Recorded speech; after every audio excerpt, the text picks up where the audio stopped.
Mrs. Cullen, the live stream is working, so you may begin the policy meeting, please. We'll call the policy meeting to order. And before we begin, we will read the statement about public comment. The Pembridge School Board welcomes public comment according to policy 903. We remind everyone of the following. Public comment shall be limited to 3 minutes unless otherwise specified by the board. Participants must be recognized by the presiding officer and note their name and municipality. All statements shall be directed to the presiding officer rather than to individual board members, district employees, or members of the public. A speaker may speak once during each comment period. Please note that these sessions are designated for comments. To protect the confidentiality and privacy rights of all members of our community, the board encourages members of the public to direct any comments regarding particular individuals, such as students or district employees, privately to the superintendent or other appropriate administrators or board members, or to communicate with the board and superintendent privately by sending an email to psdschoolboard@pembridge.org. Questions raised and not addressed may be followed up at a later time. Thank you, Mrs. Cullen. There were 5 public comments specific to policies that were submitted prior to 6 p.m., so I'll go ahead and read those. The first is from, I apologize if I get names wrong for those of you who submitted them. The first is from Bernie Dubois, who's from East Rock Hill Township. I strongly oppose the acceptance and implementation of the so-called educational equity policy being proposed for the Pembridge School District. This policy is written as detrimental to the values of the communities of the Pembridge School District. Next is from Gary Morris of Percy Borough. Do not consider the educational equity being introduced tonight. Our community does not need to be indoctrinating our children with this political nonsense. Next is Jennifer Morris from Percy Borough. My husband and I oppose the educational equity policy that is being proposed at the policy committee tonight. Our children do not need to be exposed to the leftist political ideology that is being propagated in our country. Next is Jeremy Puglee from Bedminster. It is bad enough that there are those trying to tell other adults how they are thinking. Now we are seeking to instruct young people how others are viewing them. We are to tell a black first grader that her white friends have implicit bias against her. We are going to tell the white friends that although they love their black friend, that they have a bias inside them that they don't even know about yet. We need to treat all our children as they are, as individuals. They are not these different groups of people based on race or otherwise, that we can pigeonhole. While these words, diversity and inclusion, sound wonderful, I believe a program like this only further divides and excludes. And finally, from Jean Huffstetler of East Rock Hill Township. When I read the educational equity policy, my first reaction is that it is unnecessary and redundant, as the current policy of Pembridge School District already encompasses these basic principles of equity, inclusion, and diversity. This particular document is vague at best and overreaching at worst. The source is also unknown. My second reaction is that this policy tries to cover far too many areas: student education, hiring practices, employee evaluations, and student code of conduct, with a very wide brush, under the intangible and unprovable term of implicit bias. The potential for accusations against fellow students, teachers, and their families is inherent in its universal text. As an educator with over 30 years of experience, I urge the school board to reject this document policy, which will be burdensome and potentially hurtful to both students and their families, as well as their educators. That is the public comment for tonight, Mrs. Collins. Thank you. And so you have 10 policies for first reading. The first one is policy 111, lesson plans, and I think this is part of just the rewriting, right? Unless it says new. I think Dr. Durr can give us an overview of the ones, because some of them are grouped together in terms of why the changes are in place. Yep. So I believe we have a total of 12 policies tonight. You will see the theme through most of them has to do with COVID and safety plans, remote instruction, and those kind of things. So that is sort of the theme of most of the policies that are being updated tonight. Unless you want me to bring up each policy, you do have them on your computers. If you want me to bring one up to review, we can look at that. The first policy is lesson plans. 111, lesson plans, and this just really adds updated language about using an online platform and lesson plans instead of lesson plan books. That's a little bit outdated language. I remember those though. I do too. Any questions about that one? No. Okay, policy 146.1, trauma-informed approach. This is a new policy. This was reviewed by the cabinet. And because it's a new policy, I'm not going to read every section, but I did just want to point out that a lot of these practices that are in this policy are already part of the procedures in Penridge School District, because we do have such a strong social emotional learning component. So there's not really anything that's new in here that we are not already doing. So it does have guidelines about training for staff and training for board members, which is newly required. So that is in this policy. There is information about the services that we provide to students. So we do already have a lot of services in place with our crisis counseling, our guidance plan that we developed the last couple of years, our K-12 plan. So we are in good shape with the services that we have available to students. There's an education portion of the policy that we need to provide age-appropriate instruction for students in the areas of social emotional learning. So that's probably the strongest area that we have in this policy right now that we're already doing. And then there's a section on staff wellness and support, and that's making sure that, it mentions our employee assistance program and that we're making sure that we're monitoring the wellness of our employees. And then finally, the end of this policy talks about making sure that we are reviewing all of our data. There's a lot of reports that we submit to the Office of Safe Schools. We review that information on an annual basis and regularly even. So it lists some of those data sources that we need to make sure that we're monitoring and reviewing the data. And this is the policy coming out of Section 24 of the state code. And so this is what has caused over the last 18 months much of the new training. As you know, the school board training now requires trauma-informed. We were required this past year to have trauma-informed education for all of our staff specific to this area. And so this is an outcome of that change to the state code.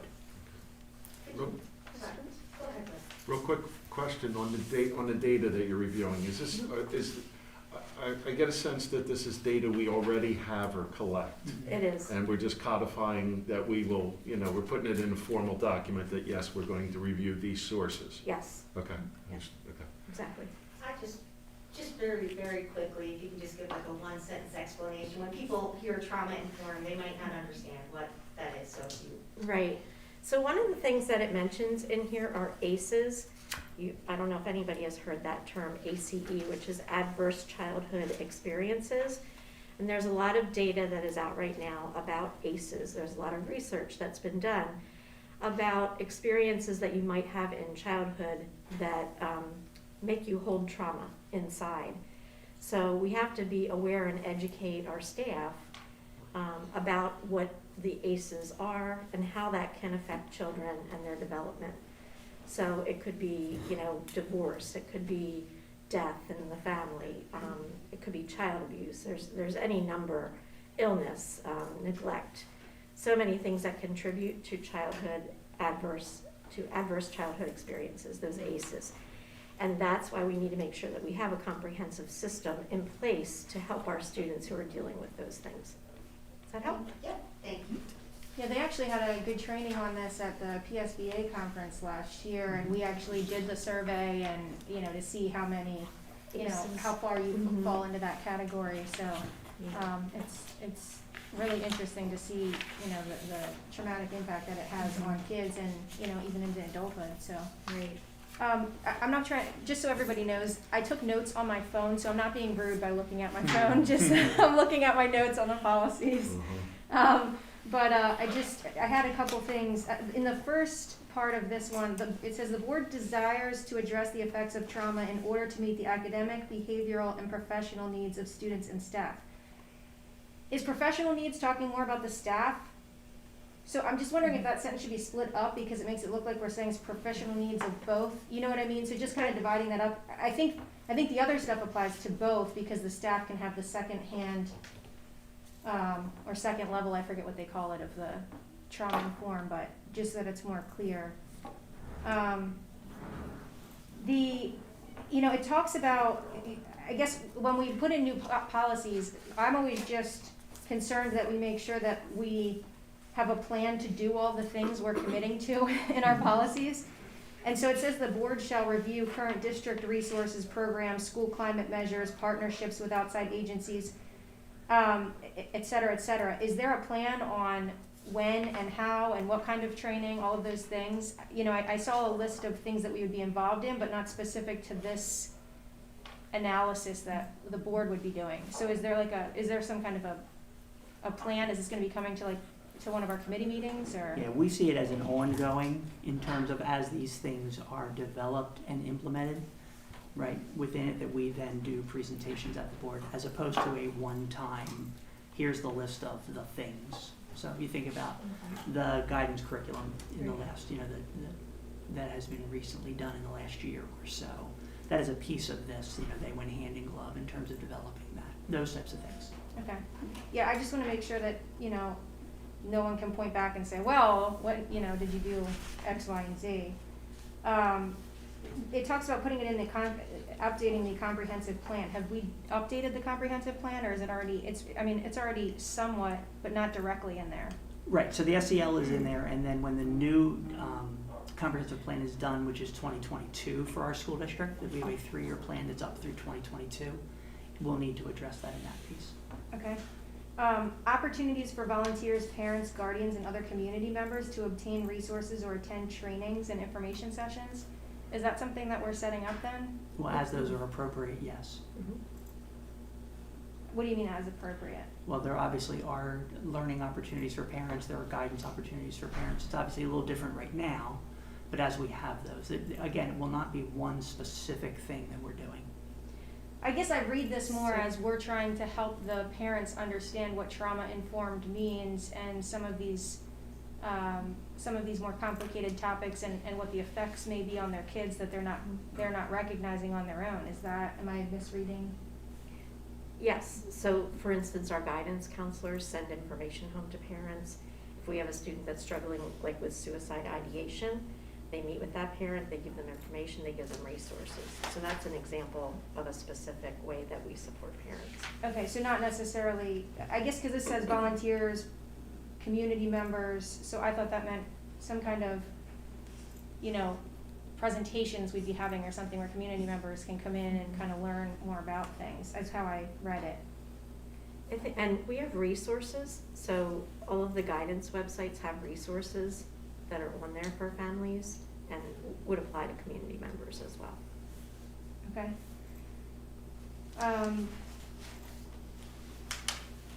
In the section that talks about the district's trauma-informed approach plan shall include provisions for identification of student needs, I'm not going to read the whole thing, but it goes on, and then it says and then ends with or, and I think we just need to be consistent, and I think or makes more sense in that because every situation isn't going to have every single one of those. So just so that we say that we're going to apply any of these, not all of them necessarily to every situation. Are you in the first paragraph under services? I don't see the and or that you're referencing. So it says the district's trauma-informed approach shall include provisions for identification of student needs, Yes. referral system. It goes, and then it says it says and in there several times, and then at the end it says or other similar community groups, and so it's just not consistent. But and since it's a policy, look, the only reason I'm being picky about it is because it is a policy. And then my last thing in this one, parental notification and consent may be required prior to referral for implementation of student services in accordance with applicable law and regulations. I'm just wondering why we would say may. Wouldn't we always inform the parents? Or is it, Well, I guess I could think of an instance if we would be submitting like a child, working with children and youth services. so if it's something where you think that the parent could be involved in the situation, that's where we wouldn't be? Right. Okay. And I missed when, back on lesson plans, I just wanted to, it talks about each building principal kind of requiring the, those lesson plans to be shown on a routine basis. I would just, like to see it say that there would be consistency from one building to the other, so that there isn't, one building that's has completely different requirements from other buildings. That was the only thing I had for that one.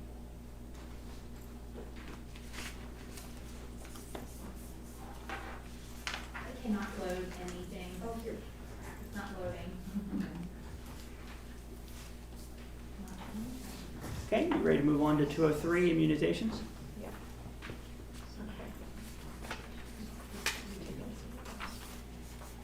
Okay. Okay, so, 203 and 209, both of those policies were reviewed by Linda Tennant, who is our nursing coordinator. And the majority of changes that you'll see in those have to do with the state. It adds language about state and local health officials. As I said, it's kind of this COVID theme. And it talks a lot about school safety plans. So that's the majority of the changes that have been added into both of these policies, unless there are specific questions about any of those sections. On policy 203, last page, I think it is, it says it's 4 of 3, so that'll get fixed. Yeah. They cleaned that up in the final. Under health records, Okay. I think we're a little loose here in how we safeguard the students' health records. There's no mention of them being, HIPAA protected records and should only be released with the permission of a parent unless it's an emergency situation. So it says they're considered confidential and their contents shall be divulged only when necessary for the health of the student or to a physician at a written request of the parent or guardian. I just want to make sure that, we have enough safeguards in there that it's clear that these are HIPAA protected records. And to Mr. Krause's point, I actually had that note because that language is consistent in several of the policies. And so if we can make them all consistent. Whatever it is, and say right. what Mr. Krause is saying, I think it was immunizations, health examinations and screenings, physical examinations. Because I thought that for the employees as well as the Absolutely. students, because in both It cases the applies to language was everybody, vague, yeah. Absolutely. Yeah, I think we just need to, add some stronger language there. Yeah. I agree with that. And then, in the last paragraph, there was another area that I thought was kind of vague in the old sentence, but we've already clarified it. So if you look at the last paragraph, if you remove the beginning half of, that original sentence, because it's just, it's kind of vague and could lead to privacy concerns, I think, if you instead, got rid of that and just used that new sentence, it more clearly specifies what was vague in the old one anyway. So rather than restating it, taking out the more vague. Are you talking about where it says all health records shall be confidential? Taking that out? No, we don't want to take that out. No, it's not that. No, It's I not think she's that, saying that's what we're looking at, right? Hold the on. very last page? The laptop is spinning, so I have my notes, but I don't have Yeah, it's. the policy to compare to my At the very notes. end of the policy, though, I think that's what Sharon's trying to. My note said last paragraph, so I don't know if it says, my note says last paragraph remove beginning half of sentence. All health records But I shall don't be have it in front of confidential, and me. their contents shall be divulged only when necessary for the health of the Well, student. I Yeah. see what Yeah, you're this saying. That's the isn't first part of it. You know. Danielle, this isn't moving either up on the screen. I'm gonna sing. There's Adobe updates coming No, down. I think all of us. Yeah. Adobe's freaking out, yeah. Well, Is it in the middle of an update, Dave? Frozen. I didn't push the update. It was two sentences that were back to back, and there was a new sentence in red, and the one in red was more specific. Mine went loud. Megan, I think I see what you're Oh, talking okay. about, and what I would Two or say is Two or three to one. that first sentence says, all health records shall be confidential and their contents shall be divulged only when necessary for the health of the student or to a physician at the written request of the There parent might be or some of the guardian. board docs But right then the now, 'cause next I have to sentence read it. refers to an emergency, Right. so they're not exactly the same. So it was the one- part about, you're right, it was the part about their content shall be divulged only when necessary. I feel like that's vague. What is necessary? Necessary from one person to another may be different. But in that last sentence, it says the emergency Right. It's piece. more clear. Yeah, it makes it clear that if there's an emergency, it would be released, not just, Well, because in the first sentence, it's referring to the parent or guardian having to make a written request to divulge information. well, that's a separate piece, No, which should no. stay. The first piece says, right, only when necessary for the health of a student, Correct. or, Or to the physician. right. Yeah, I think they But both need to Both of those, stay. it seems I like think would they're be at the different. request of the parent or the guardian. I don't read it that way. So it would say all health records shall be confidential, and then, you could say, or released to a physician at the written request of the parent or guardian. That middle section, I feel like is too vague and is specified more clearly in the red. We just need to tidy that up, Yeah. that whole Isn't thing there, around. I mean, not to be difficult, but isn't there laws governing the age at which, for medical records, parents, Thank you. I think it's 14. Aren't there laws governing that? It's separate, in the medical world, not in It's 14 or schools. 16. But in the medical world, I'm pretty sure that at 14 years old, They changed that. so is it 16 now? They just changed the 14. They just changed the 14 Yeah, to but higher. I don't know what they changed it to. So that all kind of ties together, so I think probably have to do a little bit of But looking isn't into that that. stated clearly? Because the last line is in accordance with applicable law and board Oh, yeah. policy. Yeah. So, True. and so that would be like an emergency situation like we had earlier this year. If we couldn't get in touch with the student's parents or something and we've got an ambulance coming. And Right. usually parents are signing off on that anyway when they submit the information. Aren't they usually signing off and saying that in an emergency situation that it would be disclosed? So that paragraph, if you click 1B, this is what we're talking about right here. The legal reference is 22, and that takes you to Act 14, and this is the legal reference. So those legal references are in there to direct you to more information about when you need to release. The only thing I'll say is if you remove that first sentence of that paragraph, then you're removing the written request part. No, I'm not, I'm saying just remove that middle piece. I'm not talking about the whole Okay. sentence. Oh, okay, so Yeah, that's- leave the rest of the You have sentence. to leave the parent guardian in house. Right. Yeah. Okay, so we'll clean it up. I still think it needs to be stronger for, with No, the I- HIPAA and- protections. Right, Mhm. back, yeah, exactly. And then another thing was, it talks about just so that there's consistency, we broke apart the students attending childcare group, et cetera, is listed as requiring vaccines separately, but it doesn't list them having those same exemptions. I think we need to make it clear that that group has the same exemptions as well. Are we still in 2 or 3? Yeah, we are. Where are we, in 2 or 3? Which page? Yeah, what page on? This is gonna carry I through still need to get, and- the computer to work. I see a section on Oh, immunization I and a have section it. on It communicable starts, diseases. it's the part that talks about kids in a childcare, yeah, it talks about students attending a childcare group, right? Right here, it's this piece right That they here. will be, that they'll be immunized. The language is similar to the language above that talks about students, right? But the problem is, since we're separating them, we could either tie it all together, so that way the exemptions apply to them too, but when we bring them out into a separate category and we only say they're required to have the immunizations, we have to also say that they have the same exemptions. because now they're, we took them out as a separate group and are only talking about their immunizations. So I just think we also need to make it clear that they have the same exemptions that the students have. Do they? Yeah, they do. Well, yeah, that's a good question.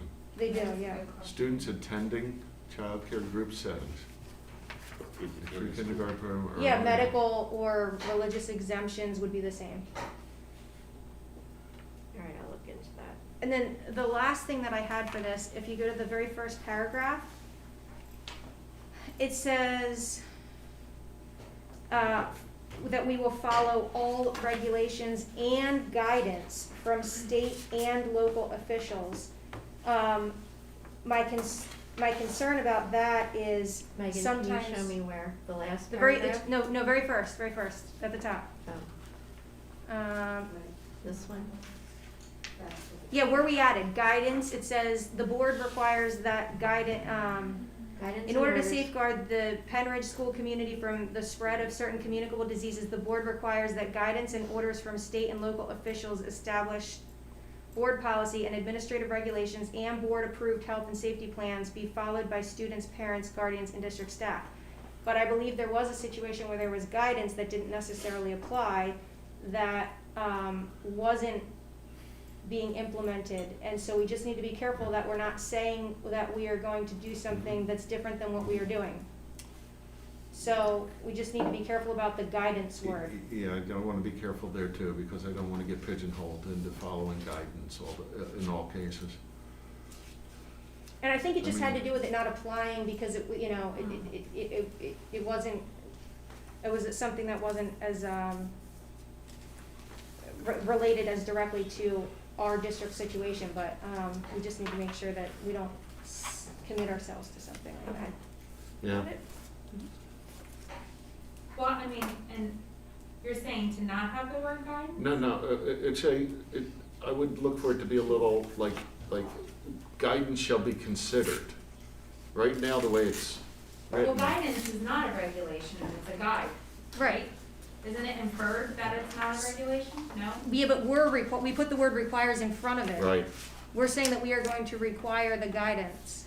be followed by students. Yeah, So if you cut out a lot of that stuff, We Yeah. could say that we would allow, we would be guided by the guidance. May require.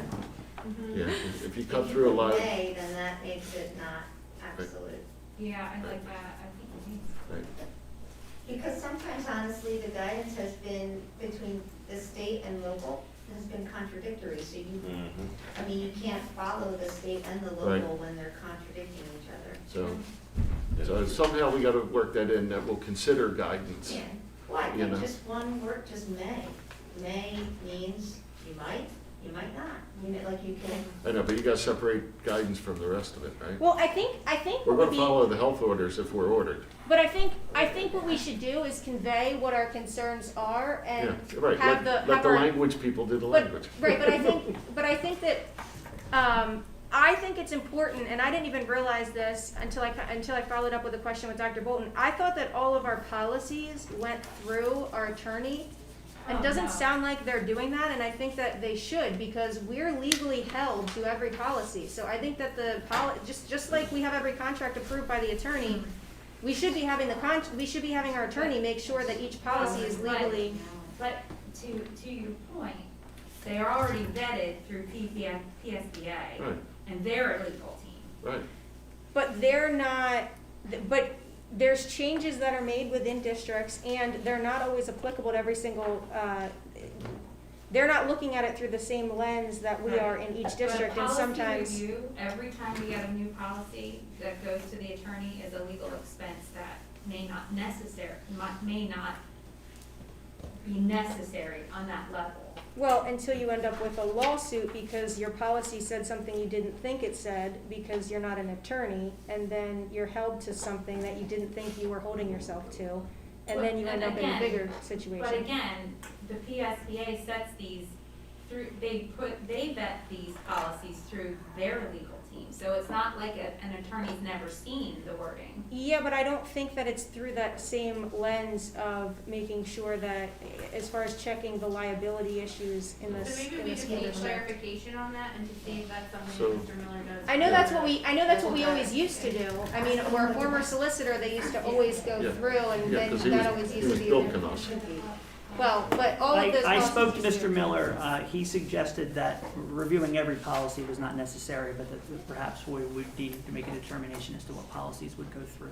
Yeah, like Him, there are but- some that are so- having quite a bit of. Depending on what the changes. wording choice is, because sometimes it's just changing words, right? But I do You know, and agree just- that so, with things but- like this, when we're talking about guidance and regulations that have to do with HIPAA and external governing bodies, Okay. I think that would be a good idea to have the legal review. I agree with that. I just don't think every single policy that comes up, we have to do that. We'll work with the policy committee on which ones to send through then. Okay.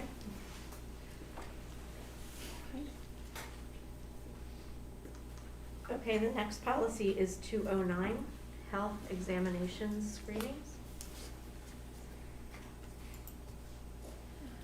Now, this is the one for employees, right? No, No, Or is this this one is for students. in the student zone, yeah. On page 204, this was language that we did not have in here prior. This is when we feel that there is a health concern with a student and maybe a parent is not following through, and it gives us some parameters that we can follow. Dr. Wyrica, in that section, there's just a typo, it says the parent, after your notes 7, 8, that next paragraph, Special examination, yeah, Yep. it says the parent guardian shall whether a special Yep. examination, so, Yeah. I guess notifying whether a special examination. yes. Yeah, I saw that, I had that too.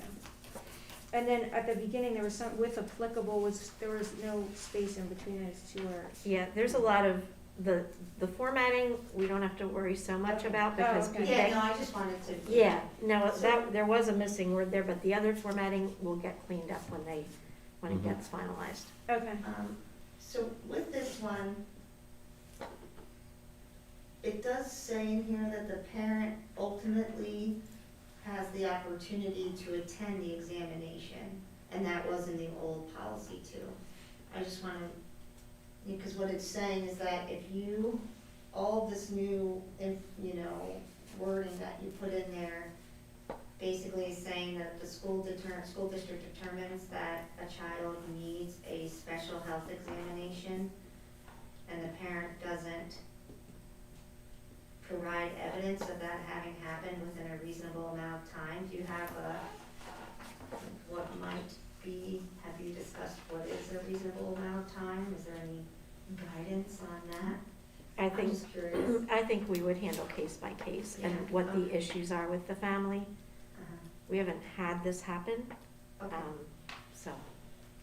I just, always when you're talking about children and doing something in lieu of Yeah. the parents doing it, that, We always try to work with Be very families careful. first. okay. Yeah. And then, this is the other one, all health records shall be confidential, back to what Mr. Krause had said before. And then, Do you have a page? all Hold on, give me a It's on second, page I'm on it. right, and then, Page other, three. yeah, okay. Is it? And then, I saw the that. other thing that concern me, if a student suffers an accident or injury, so you're talking about something significant, right? Not they stubbed their toe or they got a splinter. Upon arrival, the school nurse shall determine, and again, a nurse is called, is what it says. Upon arrival, the school nurse shall determine the seriousness of the injury and, if needed, contact the parent, guardian, the student's physician, and emergency medical services. I think if it was a big enough emergency, injury, accident, where a nurse had to be called down to the student, there shouldn't be, the parent should be contacted. I think the fact that, maybe you don't contact the student's physician or emergency medical services, obviously that would be contingent upon the severity of the injury. But regardless of that severity, I think the parent or guardian should be contacted. I agree. Perhaps you could do that, Dr. Durr, perhaps we could change that to like almost its own line item Yeah, and remove the parent guardian out of that and make it a separate line saying that parents and guardians will be contacted. right. So you think that if the nurse is called, the parent should be notified? Well, you're talking about a student suffers an accident or injury where they're calling the nurse down, accident or injury where that, like, that to me is severe enough, they didn't stub their toe. It begins with May- accident or injury for which medical assistance Right. may be required. Right. Right, Right. so, But it says upon arrival, the nurse shall determine the seriousness Correct. of The nurse who is the injury. medical professional Right, making right. the determination in terms of what are the best next steps is how I read that. Right, I agree. Well, I so think, if there's an accident without an injury, It could still turn out to be nothing, right? that's what I mean, When the right? nurse gets there, right? well, So you're saying that if there's regardless, an accident without an injury, a parent should be called. yeah, and I think that's, Regarding. I don't think we're saying anything that's different than actual practice. I think the nurses all do call when there is that situation, I just want it to reflect what I think is common practice. I don't think the nurses, I think the nurses do call. But we I want add it to that be line? clear so that it's consistent. Yeah, can we add that line and separate it out? We'll make adjustments and bring them back to Thank the you. group. Next.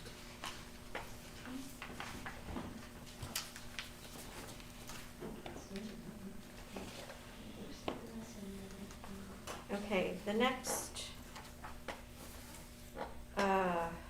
couple of policies are all related to employees, all of the 300s. Mrs. McHale did review these policies. So policy 314, physical examination. This has to do with health monitoring related to communicable diseases, which we can imagine why that was added. So that's the big change in this policy.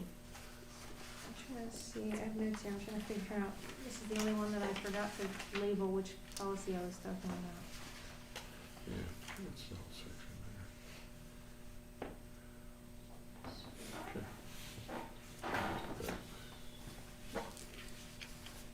I'm trying to see if this is, medical records and other information, yeah, this would be where the medical records would be, right, in this one, or am I looking at the wrong I thing?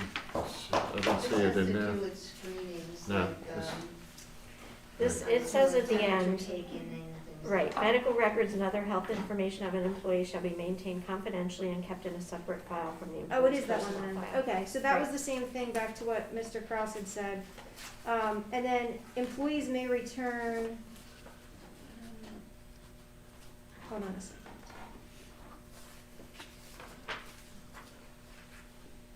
There were like some typo things, I can just send that to you separately. Okay.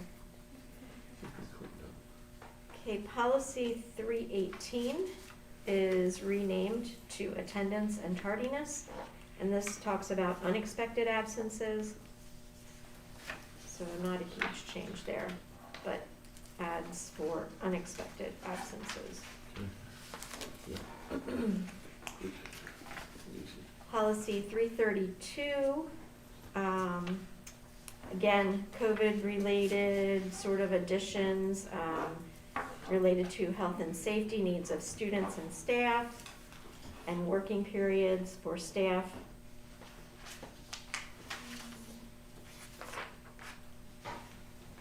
Okay.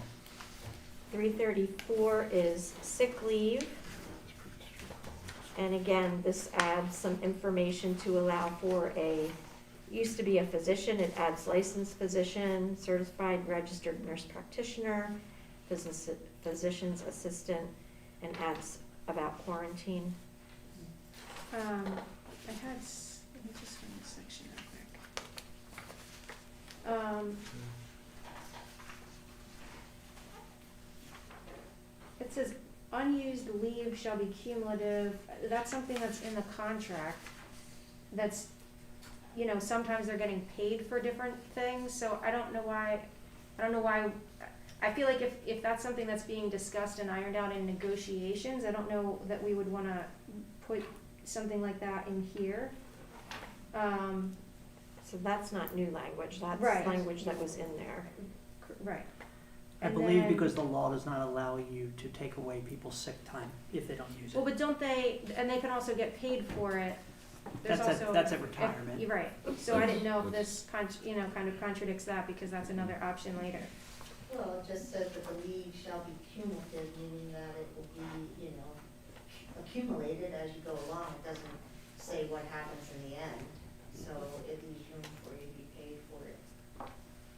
And then where it says paid or unpaid sick leave pay, I think we just need to remove that pay word afterwards when we change the language. Do you see what I'm saying? Mm-hmm. Okay. Policy 340, responsibility for student welfare. This adds some language about staff making sure that they're enforcing safety rules and procedures with students. 705, facilities and workplace safety. This was reviewed by Mr. Daubert and Mr. Harper. And again, it adds some more language, again, about safety rules, safety plans, health and safety of staff and students. This may seem, I don't know what it would seem like, but I'm curious why we would add a mask policy that I'm hoping only applies right now. You know what I mean? Like, rather than putting it in, it's in our health and safety plan. We say we'll follow our health and True. safety plan, but to make a specific mask policy when it's a temporary situation and it's already covered in our health and safety plan, I don't know why we would memorialize the same thing here when that would be that's something in that our- would go into a yeah. health and safety plan. I agree. That's a good point. That's a Yeah, really but we good don't point. need to be I would agree. specific. I think that should be, let's get rid of that. Cause it's in our health and safety plan that we've already approved, I totally agree. Because this is permanent. Mhm. What page are you on? We're on It's page 1 of page one of policy it. 705. It's talking Authority. about that if face coverings or protective devices are needed for safety purposes according to Oh, one there of it is. those Okay. pieces, Now I see it. that we will require those if they are required by some other way. The other thing that I just wanted to point out in this policy, it forms a workplace safety committee, so you have 2 administrators and 2 staff members. And it seems to give them authority to do kind of whatever they want, and I don't know that 4 people should be able to dictate that for the entire district. I feel like there needs to be a line about, a board overrule or superintendent overrule or a combination of something like that where 4 people can't just decide what it's going to be. I mean, I think that's great to have that committee and give them that leeway, but, for that to be the be-all, end-all, I think there needs to be some kind of an oversight Yeah. piece. Mr. Harper, do you have concern around the workplace committees for buildings and the oversight of those? It's more of a prevention type Right. committee, so there's not any wide sweeping changes or expenditures. It's trying to avoid workplace injuries. We review those situations and just make recommendations for improvement. And I think that's great that that's how it's being used, but this gives a lot more leeway. It doesn't specify it the way that it's, and It you has don't know how 5 it will be things over that they're time. responsible for. But knowing, like in my organization, we do exactly this with a safety committee. And they need enough leeway to make minor adjustments when they see, oh, this trash can's in an unsafe location. They shouldn't be able to have to go back to an approval entity. I don't know if I'm explaining it right. What I'm saying is that he should have veto power. This doesn't say that they do anything other than monitor and make Yeah, recommendations back to the right. district committee that Mr. Harper runs on a monthly Right. basis. They don't have the power to actually make any changes, right? The They only- make recommendations, review accident reports, conduct follow-up Yep. evaluations. And The 5 things that are in the policy that they do are not, Yeah. Right, and I'm part of that safety committee as well. The only thing we vote on are the meeting minutes. Oh, there you go. Okay. Well, So I think it So- refers, I think that the voting Yeah. is referring to that paragraph right. above. I'm less concerned about what's happening in actuality and more concerned about I don't what we say in writing. Well, I don't this want- to me, it's really. Ensure curriculum to instruct students in, or no, this is something, This hold on, is I'm in the like wrong for- spot. It's for, to me, it's for workplace safety. This is So workplace it doesn't refer to, they're not gonna be having the authority to make a health and safety plan, which would affect students. Facilities and workplace. And, This is That's what it's facilities. called. yeah, it's just Facilities and workplace, that's what, as it called. hazard kind of Mhm. thing. So I don't wanna overburden or overtax, the group that's trying to do good work here, right? They're just making recommendations. Yeah, So they can't require people to change the way that, they can't require all of staff to change the way they're doing certain things because they think it needs to be done a different They would way bring for safety recommendations, reasons? I believe, too. Well, like if we They would see bring that some, recommendations if they believe there's change we needed. can require something be fixed. So let's If say, it's a- let's if say it's that there's a danger. chaotic hallway, there's a hallway that's chaotic all the time, and then you tell all staff members, well, you can't walk in that direction in that hallway, and kind of like we did in our safety plan, but it being this committee instead, to say, no, you know what, you can't walk that way down that hallway anymore. And can that be enforced, and then these people aren't allowed to walk that way in the hallway because these 4 people said they can't? I don't know, I'm just looking at the I believe there would be wording a in here. recommendation made, and then it would come to committee, and then it would be discussed. Well, the committee is those 4 people. Mr. Harper, can you talk about the use of the committees across the district in terms of the, So, I think we're talking about language in the policy versus actual function. Right. So we through building inspections, we'll identify problems, and for the most part, it's a conversation with the principal or a work order that goes in to correct the situation. It's not wide sweeping policy. If there was a situation like you're describing, it'd be a conversation with the principal and administrators. It wouldn't be a unilateral safety committee ruling that would change things. Which is what I want this to say. Right, Yeah. and so what she's trying to say is that it's word, the semantics are awkward. And so it appears to give more power than is there. So if we could just tweak the wording so that it reflects what's actually happening, is that Yeah. what you're suggesting? Yes. Yeah. Got it. I will just point out that number 3 in their committee guidelines, number 3 says make recommendations Mhm. to correct hazards. So it's not saying I don't see it as you guys really having much authority. Not a whole lot of. Not a whole lot of There's authority, not. but I mean, if you can There figure out isn't. a different way to say it, I guess it's fine. Recommendations or ideas in my mind. All right, 803 is the school calendar. This was reviewed by Dr. Bolton and Dr. Robarczyk. Again, it talks about when emergencies arise and gives us some temporary provisions that can be put in place. I'm sorry, which one are you on? 803 school calendar. Oh, okay, got that.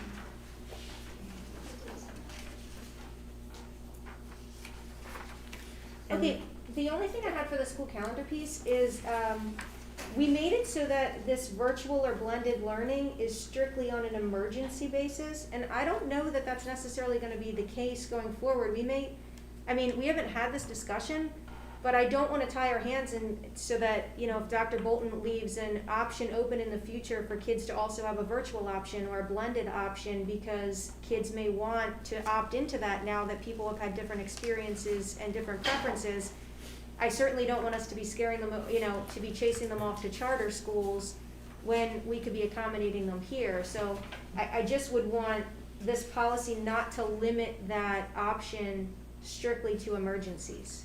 so the options that you're discussing, full in and full out are options that have been allowed by school code. And so that is not changing in this policy. What you refer to as blended or hybrid was only allowed this year because of the state of emergency that was declared. But the language And it in would here not- is virtual or blended. And Right. so blended models are only allowed by the state in emergencies currently. Right. Now, they could change that law, right, from that standpoint. And virtual programs need to be approved But doesn't this prevent us from using our virtual program It does not. if there's not an emergency? No, No, it does not. not the way I read it.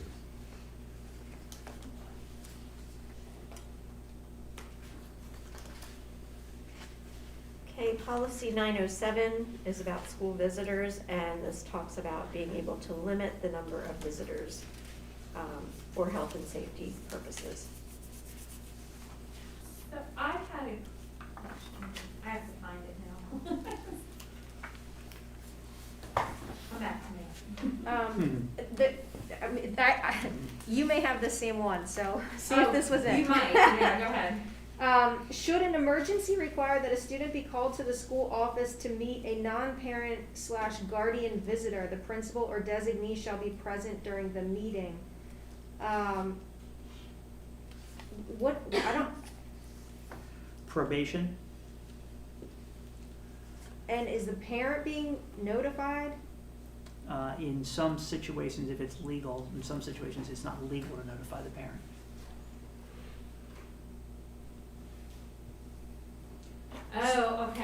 Oh, okay, so that actually answers my question, okay. That makes sense now. So a non-parent, Yes. It's under the context of an non-parent emergency. It doesn't say guardian. any non-parent or guardian.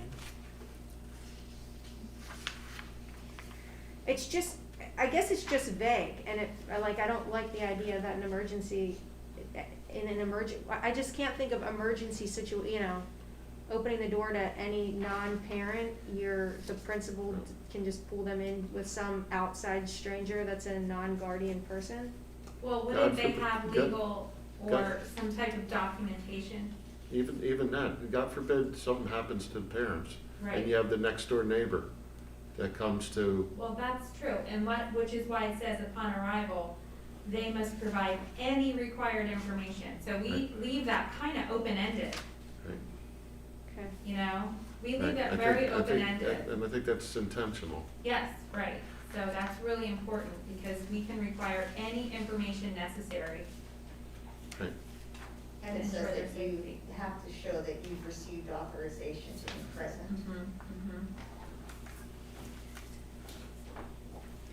And there are situations where parents aren't involved at all. So that makes sense, okay.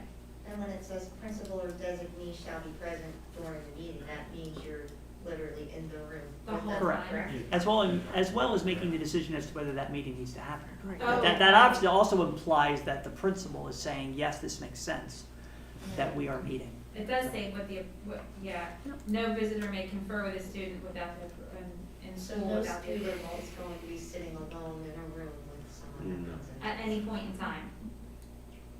Well, I They're mean, not, in other words. Yeah. Yeah. Like a visitor doesn't come in and provide all the whatever, and then, the principal greets them, and then they go into a conference room alone. The principal is in the room during that meeting with this outside visitor, Or the designee, right? or just.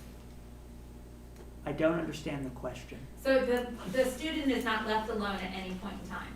There are times when outside organizations would meet alone with students. They're rare, but there could be times where that would be true. Okay, so then that probably should be, the wording should actually reflect what is done, right? But this is talking, This is an right, this is Oh, talking it's emergency emergency, yeah. situations. Remember right? the context there. There. Okay, no, it's not clear. Yeah.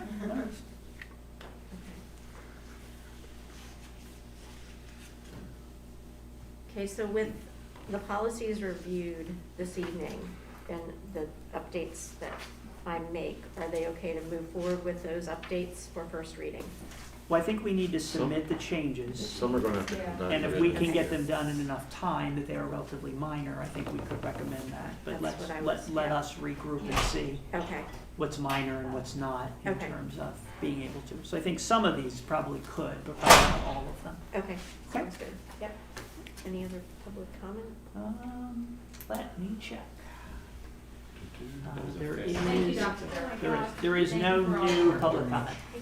Thank you. Thank you. Okay, I'll be back. So, That was, Mr. Sweeta was reaching out to let, and I just didn't, I thought he didn't know I was in a meeting, and here he was trying to let me know that he was locked out outside and couldn't get in. Oops. That was me. All right. Okay, Mr. Delbert, you want to move on to facilities? Is that correct? okay, If that's okay? that's perfect, Great. perfect.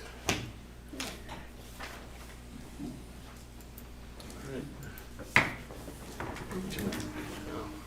Mr. Gilbert's coming up. There is no public comment, Mr. Delbert, in All the right. 38 seconds it took you to walk through the front. Perfect. So with that, we'll open the Facilities Committee meeting. Thank you. There is no public comment, and as soon as Mr. Dahlberg is settled, we'll move into obsolete items. Or, Okay, we did just a few obsolete items tonight. We have Sellersville Elementary School, 2 different library weeding logs. They'll both go to public surplus. We have the Grass Elementary School library weeding log for public surplus, and the South Middle School English Department textbooks. And we'll try to sell those on public surplus as well. any concerns, comments? No? Another one. Move them on. Thank you. Okay. And we have a verbal update from SiteLogic. Let you know that the West Rock Hill Elementary School parking lot expansion and new parent loop project. Again, that project is estimated at $2 million. The project will go out to bid on March 23rd. Okay. The bids are due on April 12th, which is the same date as our next Facilities Committee meeting. So SiteLogic will be bringing those bids to the committee that night for review. They'll look for the board to vote on those bids or make a decision on those bids at April 28th voting meeting. 28th, okay. And that project then, if everything goes well, will start construction on June 15th and end construction September 10th. Regarding the high school tennis court project, Yeah. the current estimate is $1,250,000. That project will go out to bid on April 15th. Okay. Bids are due on May 4th, which is the date of our May Facilities Committee meeting. So they'll come to that Facilities Committee meeting and present bids to the board. The voting meeting then that month is May 10th, so that'll be the night that the board would be asked to make a vote on those results. Okay. That construction will start June 15th, and construction is to end by August 30th. Wow, okay, that's pretty tight. Okay. Yes, sir. A few other things regarding the maintenance building and salt storage shed. Again, they just want to make sure that the ideas there or the options there, the board continues to think about those, because if we do move forward with parking lots not this coming summer, but the next summer, and the salt shed becomes a part of that, Right. then there needs to be a plan to replace that over at the maintenance, and what do we do with that? So there were some options that they laid out at the last committee meeting. They were here, so they just want you to please continue to think about those, and really, in order for permitting and things like that, the board will have to make a decision on that replacement over there in the next few months. Okay. So just keep that in mind. And then there's some administrative things that we'll be working with SiteLogic through this bidding process, making sure the advertisements get in the paper, things like that. Nothing that the board needs to worry about, but we'll be doing that in the background, just to let you know. So Thank you. that's it for That's that. your update, right? Mhm. Awesome. Thank you. Thank you. Questions? Any comments from? Nope. That's good. No additional public comment? So with that, the next Facilities Committee meeting is scheduled for April 12th. And do we want to take 5-minute Yes. bio break before we go I into? drive an hour and a half to get Before we here. go into Ms. Cooper, would you let Finance. us know when we're off, please?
Not yet. Hold on. Okay, live stream's back. Okay, we'll call the finance committee meeting to order. Do we have any public comments? There is no new public comment. Okay, then we'll start with the Upper Bucks County Technical School tentative budget presentation. Mrs. Hoplich and Mr. Sueda? Thank you, thank you. I'd like to thank everyone for allowing us to come in this evening. We're gonna do a short run-through. This is our fourth time doing it. If we did the whole presentation, we're gonna bring it to the high points of Penridge, and hopefully you'll be happy with what we accomplished. I'd like to thank Sean and the 4 business managers for the last 2 years. We've been getting together to devise our budget, so the sending districts know exactly where their money's coming to our school to, educate our kids. So all of your Penridge students that come into our building, we want to make sure that they get the best education possible. So some of our goals, 21-22 goals, we want to increase educational opportunities for the students in our community by continuing to implement and expand innovative programs at Upper Bucks. We are looking at, because of COVID, last year we couldn't do our summer STEM programs, but we are looking at trying to bring that back this summer. We're hoping that, the COVID releases a little bit, so we have a little bit more room to play. We do have our food truck experience. We're gonna bring that back into play as well, which is, we've been getting inquiries about it already. So we had it booked from March, the time we were closed, until the beginning of this school year last year, every weekend, and we had to shut it all down. So we're anxious to get that back on again. We did hire another culinary instructor, a new culinary instructor that is very, very excited, so we're looking forward to that. To provide cost-effective instructional programs that lead to recognized certifications. You're gonna see in our budget, we have a little bit of an increase on certifications for our students. I want to make sure every student that leaves our school has an industry cert of some sort. If not 1, 2, 3, 4, as many as we can get them. That is key for our students' success in the communities. To bolster school governance by establishing transparent, trusting, and collaborative relationships with all essential groups. We started doing that a few years ago, like I mentioned, with the business managers. We have the superintendents come to the school. I think they come to the school because they just want to eat, but we welcome them anyway. We also have a lot of the administration. Penridge has been there, Palisades, Quakertown. They come in, so we want to make sure that we're transparent, know what's going on in the Career Tech Center. Great things going on over there. And to provide competency-based and individual curriculum-based on valid occupational analysis. The last 2 years, we incorporated what we call the NOCTI, a NOCTI analysis, and that's our keystones and PSSAs. So every one of our seniors has to take a NOCTI test. It's at least 200 questions, written exam and a practical exam. So they have to do at least 5 to 6 different types of projects. Very, very tough exam, but we want to make sure we bolster our scores. So we're looking at about 55% advance for our seniors, and we're at about 98% between competent and advanced. But we want to be recognized by the state, so we want to get to the 75 and 80%. So we've incorporated that last year, and it's been going fairly well. We're very excited that we're going to have the opportunity to take that test in April this year, and we're excited that we are the only career and tech center that's been in school since September 2nd. So our kids are excited, our teachers are excited. I'm excited because I want to see what kind of increase we present. And that's our goals. Okay. So we're going to go to slide 10. And the general fund budget, after we removed, if you remember from last year, we did ag building renovations, and we decided to take $800,000 out of the fund balance. So once the fund balance, that was taken out and removed, it's a 0.41% increase to our total budget for next year. And if Excuse me, you... can you say that one more time? 0.41% increase for the budget. Which is $45,675. So for slide 10 here, the formula for coming up with the revenue is the sending district's contributions are based off the current year's contribution and then plus or minus any adjustments from the prior year's audit. Then we add in the Act 1 index, which is 3% this year, and then that comes into what the revenue coming from the sending schools would be, which is the $7.8 million. If you go to slide 12. And this is where all of our ADMs are coming from. It's off of a 5-year average for contributions from the sending districts. And if you see Penridge's ADM is 41.28%, which is 292 students for the 21-22 budget. And that was up from 279 for the current year that we're living in. If you go to slide 13. And then this is showing that the increase for Penridge is actually at a 7.12%, which is $215,000 more, but that is because of the ADM increase from one year to the next. And then, as you can see, Palisades actually has a lower ADM increase, so they are getting money. Theirs is decreased, and Quakertown is pretty much just kind of holding steady on their ADMs. What's consistent in the other revenue line?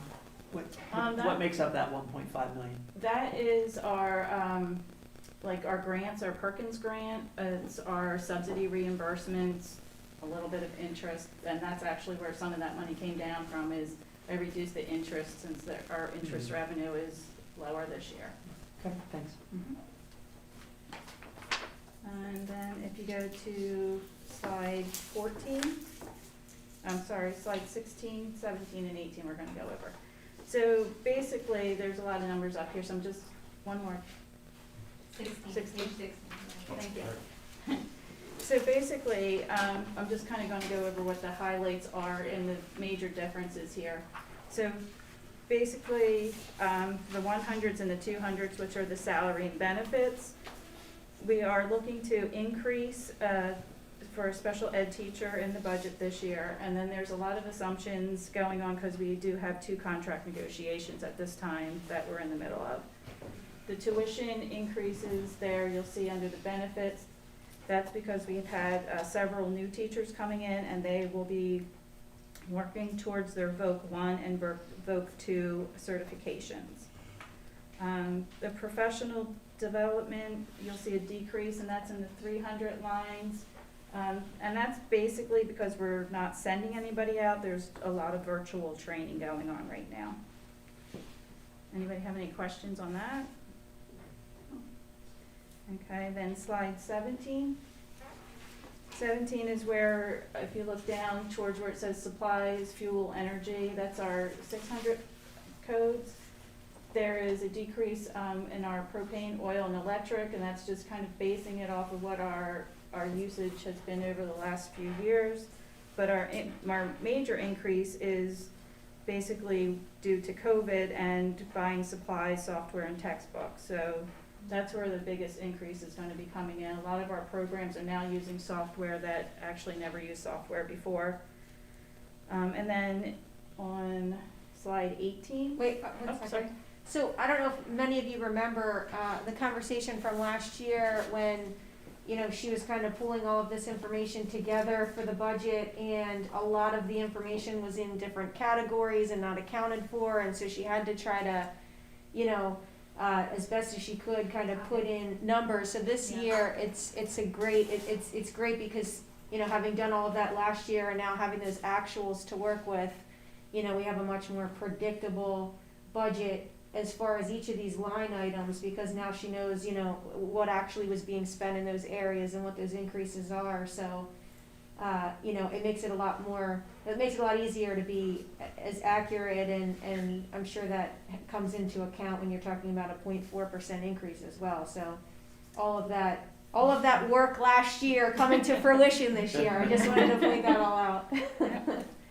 And then on slide 18, if you see the very top there is the equipment. That's for, we see a nice reduction in that line item. We did try for a $200,000 grant, which we did get, so we're going to fund that with some pieces of equipment, thank you, for equipment that's in this year's budget, and then stuff that was requested for next year.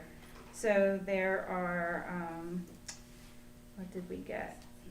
There was 9 pieces of equipment for 5 different programs, which was dental, law, machining, graphics, and mechatronics is all gonna benefit from that. And then, down at the bottom, as Mr. Sueda had said, there is, actually the certifications, there's an increase there that we're trying to, join more memberships to get certifications for the kids. So, if you see the ag building, once you pull that number out, because with the ag building in, we actually had a reduction, but once you remove that $800,000, that's how you come up with that extra, the 0.41% increase. And then the total budget will be the $11,197,194. Any questions on that so far?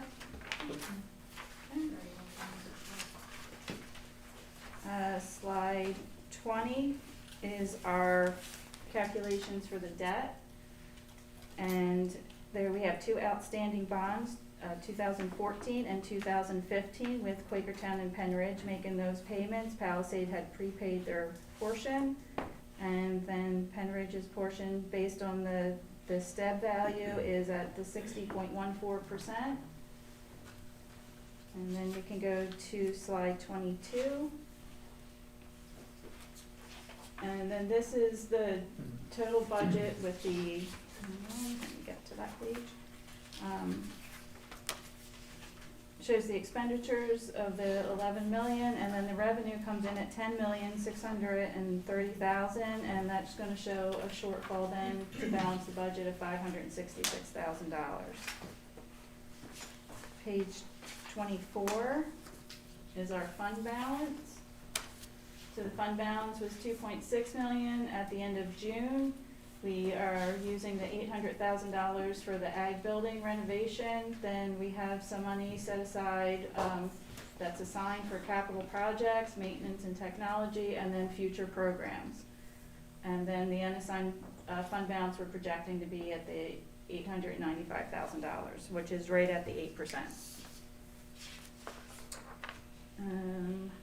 Slide 25.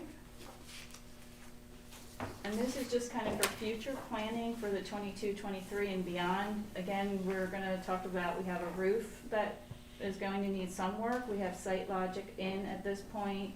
I think they were out on the roof last week. Did I see them out there? They came in one day and they did some scanning from the inside up, but they couldn't get on the roof because of all the snow and ice. So we're waiting for that to melt a little bit so they can come back and finish up. So I'm hoping that we have a presentation. I don't know if it'll be ready for our March meeting, but we're hoping that they come in with something. It's If not, supposed to be almost 70 on Thursday. there's a lot of water up there. Yeah. Don't ruin it. There's a lot of water up there. Get them out on Friday, real quick. Farmer's Almanac. So, that's just kind of giving you as an idea of what it would look like if we had a Huey out back in November, and they did say to repair and coat. They gave us 2 options of like breaking it up into 2 different sections. So once we do get all of that capital projects done, we'll come back and work with everybody so you guys know exactly where we're headed with that. Yeah, it'll help us prioritize what needs to get done in the next couple of years for the schools. Slide 26 is our capital fund, our Fund 30. That was money that was left over from the facility renovation, and there's $127,000 left in there. So I'd really like, when we get that capital project report done, to use that money first to close out that bank account, and of course that'll all be discussed with the facilities committee first.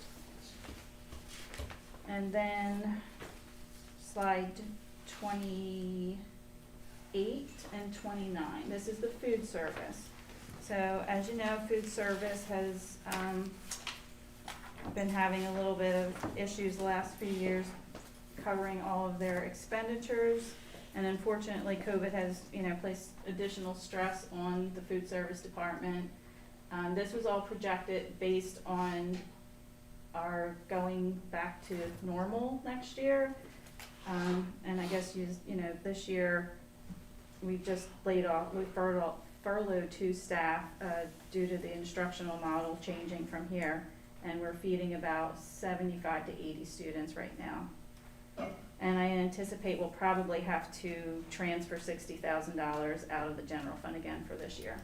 But we We were able to- repurposed them. Yeah, we repurposed those employees, so they're now working in 2 other positions where I think they're actually being paid more than they were under their initial positions, so. Yeah, I think they're subbing as facilitators. They're right? they're subbing as facilitators, which we're really short on, so. And And then, they've been there since day one, so I didn't wanna see them, cause we're gonna be pulling back in next year, cause we'll have a full lunch. COVID's gonna go away, we're gonna be back to normal. Positive, Dave, positive. so, Unless they really love this facilitator job. Well, that might happen.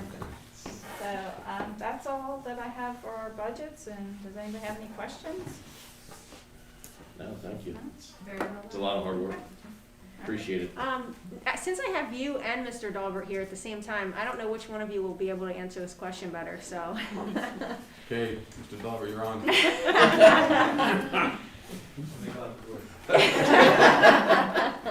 You didn't escape quickly enough. So, as far as the debt service that we currently have, if Penridge, paid that off a couple years early at some point, how would that affect things with that formula? Is that something that is that even possible since we are in this whole thing with Quakertown and paying those percentages? I'm just curious if that's even possible and what that would look like. Would it be, because right now our payments each year are based on the STEB formula of that year, so every year it's changed. So would you then pay it off at the STEB formula rate the year you paid it off? Because Palisades paid it off to begin with, so I assume there's a mechanism to do that. I was just curious what that would look like. And you can say I'll get back to you if that was a question that you don't actually know the answer to when I put you on the spot. Yeah, I do not actually know the answer to that one, so we'll have to look into it and see how that would work. Okay. If we would do it all in 1 year, how we would do that. There's also some, with that debt, or that bond issue at the tech school, I think it's in May of 2022 that becomes eligible to be refinanced. So with the interest rate where we're at right now, and we definitely, if it remains, it would be very attractive for us to look at refinancing that debt. And maybe at that point, Penridge could do a plan of repayment that makes sense to us within our current structure. That may be a little bit more aggressive than what the other, Quakertown has. Could we then instead of when we go to refinance it, couldn't we essentially pay it off and then we finance our portion of it ourselves and they finance their portion of it themselves, so that way we kind of go our separate ways with this is what you're paying, this is what we're paying, and then we're not so intertwined on this? I mean, I assume both districts would have to agree to do that, but I assume that would be possible, right? That's a legal question, we would have to Okay. get that answer from. All right. Well, since it is a potential on the horizon, maybe it's something where we can start that conversation and look at the legality of that. Thanks. Thank you very much. Great job. You're welcome. Thank you. guys. Thank you. Thank you. Thanks. See you guys next Thursday. What's that? Next Thursday. Yep. See you next Yeah. Thursday. Some of this tomorrow? Thank you. What's that? Tomorrow? Yeah, our PFA meeting. Okay, thank you. See ya. Have a good night. Good night. See, you couldn't escape too far anyway. All right, contracts for approval. Mr. Dahlberg. Okay, we have 4 contracts tonight that we'll go through. The first contract is Learn Well. You see this contract usually monthly or every other month. But anyways, this is for services for a student identified as 2018. $48.50 per hour, and this is for a student that's in a medical facility. So this is the education piece for the student. The second contract was a renewal contract for our application tracking, our applicant tracking. This was formerly called Talent Ed. If the Power School name isn't familiar to you for this particular software, it's because Power School bought out Talent Ed. So now this one falls under the Power School umbrella also. But this is the renewal for our applicant tracking software for next year. The cost is $5,360.39, and that contract was reviewed by the solicitor. Does that represent an increase over the previous contract, Mr. Goldberg? I'll find that out. Okay. And the other question I have is, as we're locked into this software for applicant tracking, would it give us any benefit to enter into a multi-year agreement? We can ask Yeah. to see.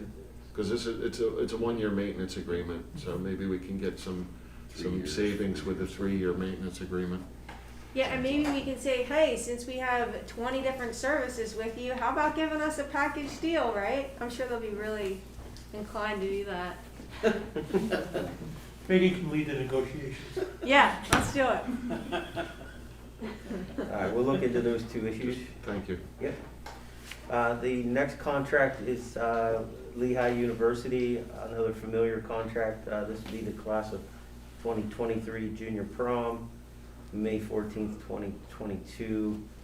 This is a cost of $2,400, and then the additional cost will be paid for food and other amenities. But this is basically holding the venue for us in case we are able to have the prom at Lehigh. Lehigh hasn't made that call yet to tell us. So.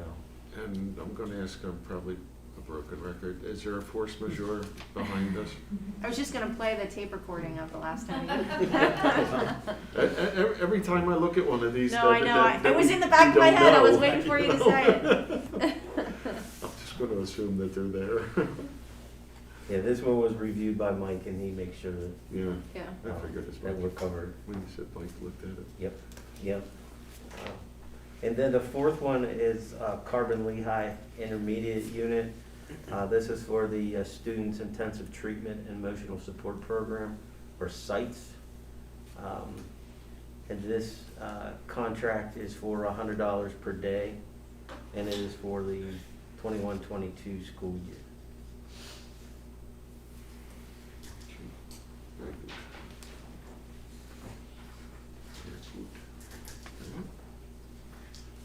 Very good. Very good.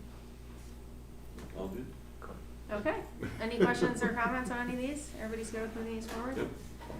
Okay, student activity account for the high school class of 2024. Yes, this is we received the paperwork from the class of 2024 to open up their student activity fund, student activity account. And again, this is another casualty of the year we're in. It's just taken a lot longer than normal to get this process up and running for this group of kids, but they're getting there. And we'll get their account up for them once the board approves it, and they can start their process. So, Good for them. All right. and that's it for that. Okay, and next is the general fund budget review. Are we We're doing going transportation? to do transportation first, and then we'll follow that up by pupil services, and then the general fund. All right. So Mrs. Kraus, you're up. Mrs. Kraus is here. No, she's not. I would know.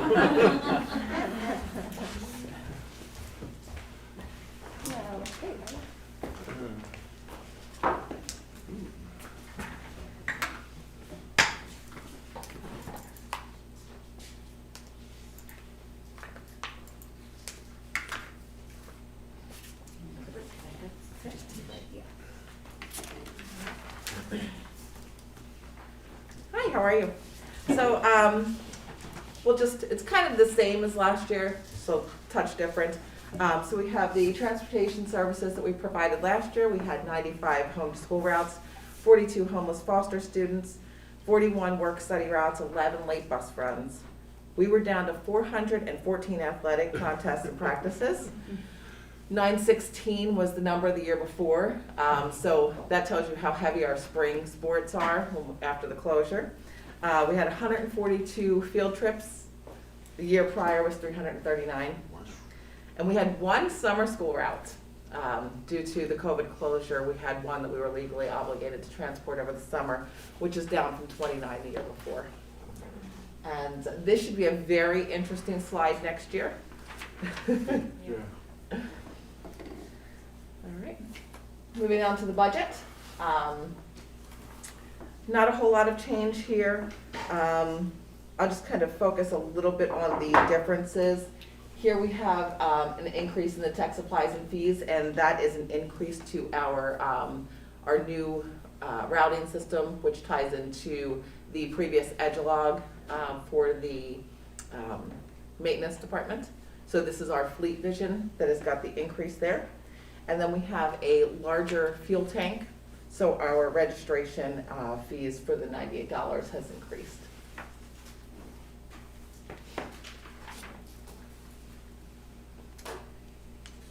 Vehicle operations, we really don't have much change there. The transportation services is pretty well our lakeside transportation.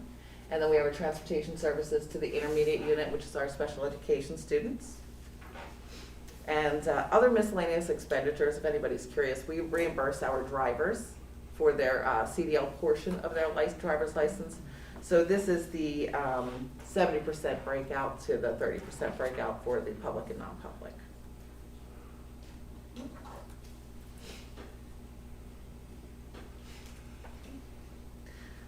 We have an increase in the maintenance services and equipment, and that is our annual radio fees and repairs. We have a vast decrease there, and that is 70% of our skid loader. And on the next slide, you'll see the other 30% of the skid loader. So that was a $12,000 savings this year from that rental, since we did purchase that. It is a very nice piece of equipment, and the gentlemen in the garage are very happy. Nice. Good. It won't let me drive it. They let me drive it. National Women's Day. That's only appropriate then. We have an increase here in our auto liability insurance. Unfortunately, there's not a lot I can do about that one. The capital replacement equipment there, we've reduced with $50,000, and that's due to 2 vans that we were able to purchase this year that we will not anticipate replacing next year. Additionally, most of our vans are now new, so we'll probably be down that $50,000 year over year for a little while. Nice.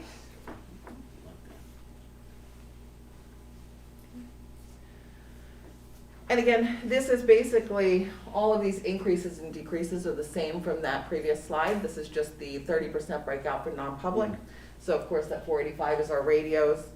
The decrease, the $3,600 is our skid loader. And then we have the dues and fees, which is the $42 for the tank registration. So our overall budget numbers, we have a decrease this year from last year of $118,000. Yay. Where do I sign? Right? And just to give you a quick overview of our current inventory with the vehicles that we have, very, very similar to last year. Here you'll see we have our vans, which are broken out to the 16. I'm sure that's a very curious question there.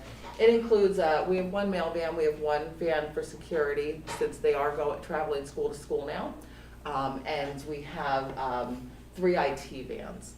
Now, those IT vans are outdated, and they are not worth the cost to repair, so they will be going away, and we will not be replacing those.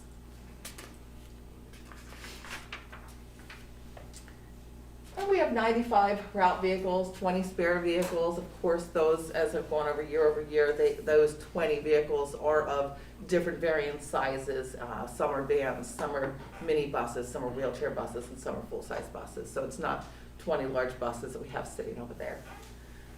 And then it breaks out the mail van, the IT van, 6 sports vehicles that run dedicated over route time, so that's why we have those numbers, and 1 training vehicle. And then our current fleet age, currently 66% of our fleet is less than 10 years old. Last year it was 62%. Okay, so we are moving up there. And you'll see this year our numbers have changed. And we have gone down a little bit with the newer and older, but we are averaging pretty well here. And then our fleet mileages. So you'll see the number of vehicles with the mileage on there. We now have 32 that are less than 50,000 miles. And we still do have 3 that are over 250,000 miles. We do have a very well-maintained fleet. So this is basically our projected plan of replacement, which would be our $500,000 capital expense budget. But we will be keeping an eye on these vehicles, whether that's actually necessary. And so these would be the ones that we're keeping an eye on of whether they're gonna make it. These would be the projected possible replacements in that $500,000 for this coming year. And then that would be the number of buses that we're looking for the following year. And of course, we will then present that replacement plan when the time is to go out for bid. Is that mileage? Yeah, it's 1 million. Little typo. Oh, yes, that is a typo. I'm like, that is exceptional. All the eyes that we've had on this. So if that guy could work on my car. It's Carl's doing. That is Carl's department. Doing a good We job. have had buses in the 300,000 mile range. That's amazing. Yes. Yeah. Wow. Any questions for me? That's great. Good job. No, good job. I do have one, and it's kind of a curiosity, not Sure. related to the budget. So, and it's one of those things that just, inquiring minds. Do you have any idea what the aggregate number of route miles are that we do, all the vehicles combined? Yeah, I actually Annually. was just looking at that today, and I think it was 1.6 million miles. Annually? Yes. Wow. That's awesome. Well, can I just ask you another question out of curiosity? Because I like to ask the dumb questions. What is an IT van? That is for our tech, our computer technology department. Okay. They will use those vans to take equipment back and forth to different schools and things like that when they need to. Yes, school to school. So they don't get a special van for that, but what had happened was we had vans that had aged out where we were no longer using them, but they did have some life on them. Okay. We really do not get much money for them when we go out to Right. bid and they're Right. purchased from us or scrap. So it was, we were able to use them for those drivers, those employees, rather than reimbursing mileage. It was more cost effective to the district to hang on to them for a Yeah. while. Okay.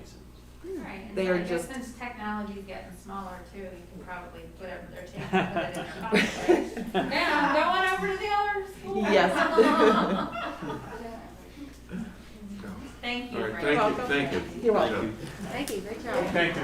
You're welcome. Good job. All these great numbers we're getting today. Remember Mr. Geiger used to tell us how many times. All right, Dr. Wayurka is back. I remember. Pupil services, budget presentation. Yeah, this one probably won't be so happy. Oh, I think you will be very happy. Okay, see, then you've already exceeded my expectations. Oh, we can hope, right? Right. All right. You can set the bar kind of low. You just wait. Oh, here, I got you. Uh-oh. You guys are full of surprises tonight. Always too fast, you beat me. Thank you, sir. Good night, thank you both. Thank you. Thank Bye. you. Thanks. click this. Yep, Oh, yep. Got it. Yeah. Okay. So I'm happy to be back tonight to present our annual proposed pupil services budget. This is our 3-year charter school data. You can see the impact of COVID on our charter school numbers this year for 2020, 2021.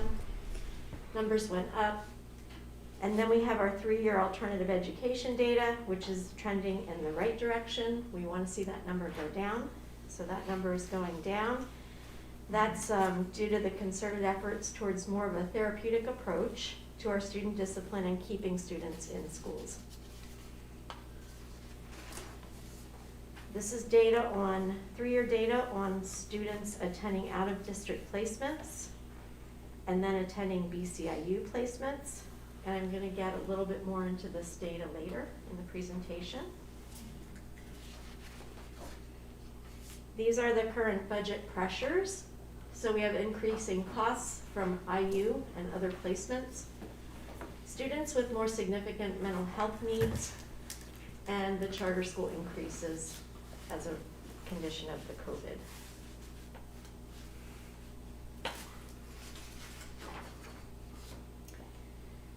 This is the budget history for pupil services. So you can see this year we're proposing $11,331,656. That's a decrease of $24,858. It's really a bigger decrease than that because there's a new budget that's showing up in here. So I'll be excited to show you that when we get there. Excited to see it. What?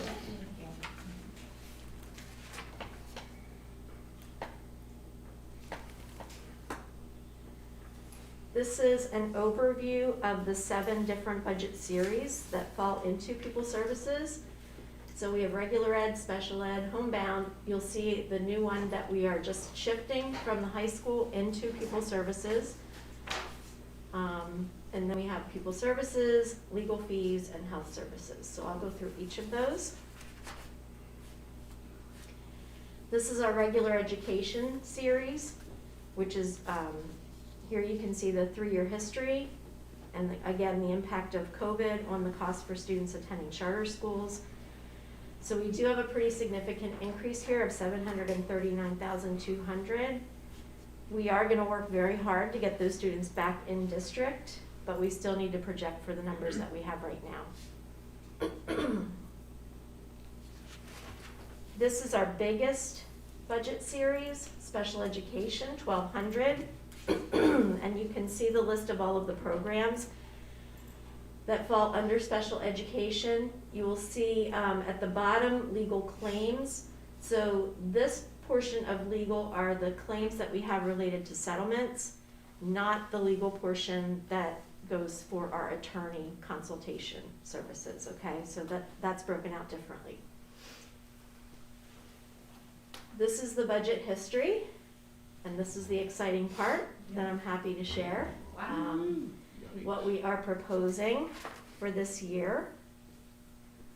So you'll see this nice decrease of $1,143,253. And this decrease is due to the students that we're now able to keep in Penridge School District, and also a big decrease in our legal settlements. Was there also a decrease regarding, the fact that at some point when we were virtual, a lot of, those one-on-one services weren't happening? Was there a decrease in that, or not really, because we were still paying for the services, right? Right, that does not show up in here at all. This is our 1,400 series. This is just a small budget for our homebound instruction and travel. You can see the 3-year history here and a small decrease for next year. This is the new, this is an existing budget series. This has been managed by the high school, so it sat in the high school budgets. This budget covers all of our mental health support programs, so it does make sense to move it under pupil services. So this budget covers the partial hospitalization programs when students need to go there, our Family Foundation partnership that we have at the high school.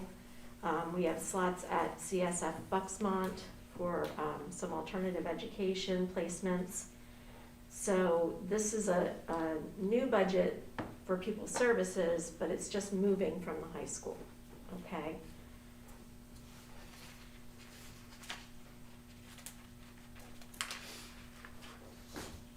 This is our 2100 series, which covers these areas: counseling, psychologists, social workers, student accounting.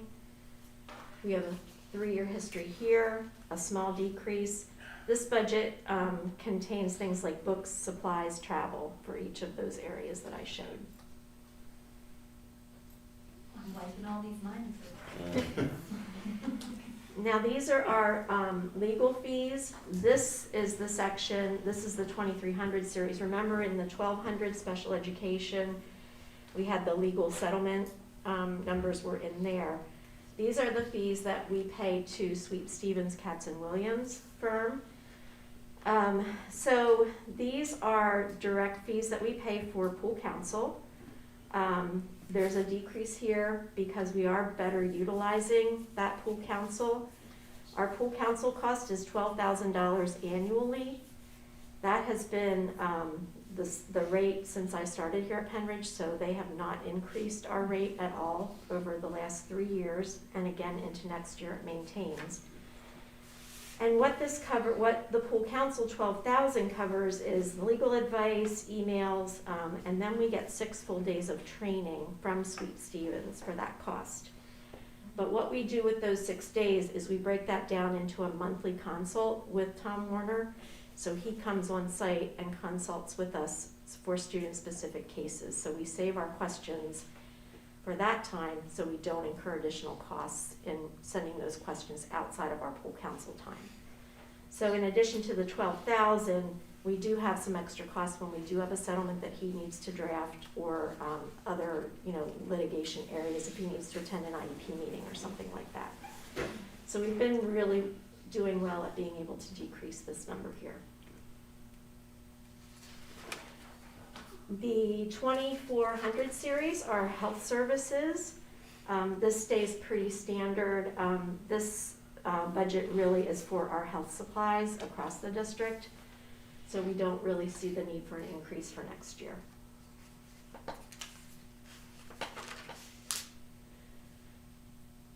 So this next slide, I wanted to show you without adding in the new 1400 budget that previously sat in the high school.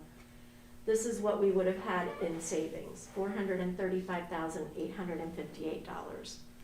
So even though the charter school numbers went up in the 1110 series, you can see the huge savings that we have in our 1200 for special education. So really, we have a savings of $435,858. Yay. Good deal. Nice work. This shows with adding in the 411 from that, moving that over from the high school, then we come down to 24. Still a yay.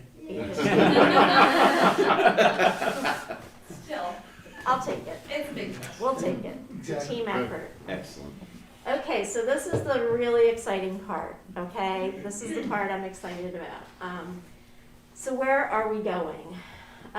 3 main goal areas, right? We want to keep our students in Penridge School District. We want to meet our students' mental health needs. We know that they're increasing, and we want to make sure that we're meeting those needs. And we want to increase our LRE, least restrictive environment, and inclusive opportunities for students. So to do that, we need to grow. So now that we're able to keep more students in the district for elementary and middle school, our numbers of students needing services at the high school are growing. So we need to expand. We're requesting a new autistic support classroom and a new emotional support teacher at the high school.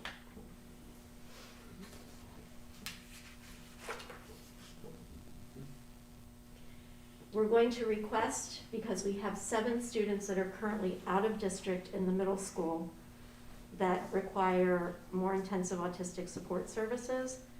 So we're going to request that the IU open a classroom for us at South Middle School to serve those students back in district instead of going out of district. I have talked with the IU about that, and they don't see a problem with being able to do that for us. That's actually cost neutral for us right now, but it does get the students back in district. It's good. It's a win. Like, We are planning to take back the 2 currently operated Bucks IU autistic support classrooms that are at West Rock Hill Elementary School. We have a number of students coming in from early intervention that are going to need that service. And I'm going to get more into the costs of all of this. I'm sure that the wheels are spinning right now. But there are approximately 11 students that we would serve in those classrooms, and we want to take those classrooms back under Penridge. Can you talk a little bit about the staffing in that room and what that looks like in terms of what we're required to do with IU staff? Yes, so I have a slide later that will show you the exact staffing, but there is something called transfer of entity in Pennsylvania that when a district takes back a classroom from an IU operated classroom, the professional staff in those classrooms have to be offered first the positions in those classrooms by the school district. Not the teaching assistants, but the teachers.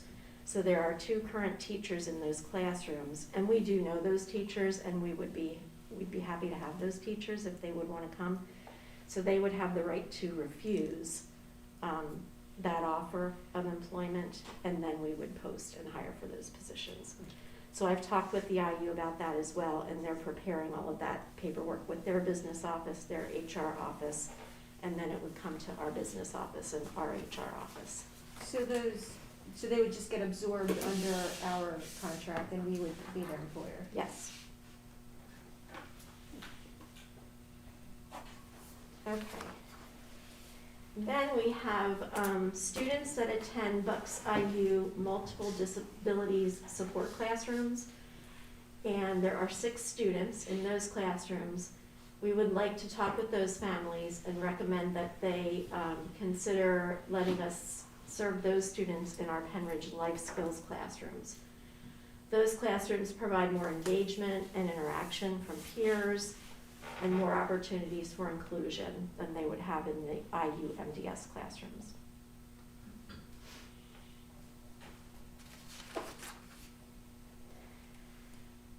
Okay, so I wanted to show you a little bit of the data tracking over the last 3 years. So if you start at the top, out of district placements, you can see that we're down to 42 students that are out of district. 44 students that are in BCIU placements, 8 students that are in alternative education. We're down to 9 students in out-of-district settlements. And the bottom number we want to see going up, that's the number where we've increased the number of students that we're serving in district, I believe is 79 students that we have brought back into district, increased in district. Including another 38 that used to be out of district that are back in. So on top of that, there's 38 students that we've brought back to the district in just 3 years. Right. That's good work. So how did we get And this is why while our enrollment's going down. Right, overall, our enrollment's going down about 3%, but from a special ed standpoint, our population is going up, which is often a healthy sign of a program.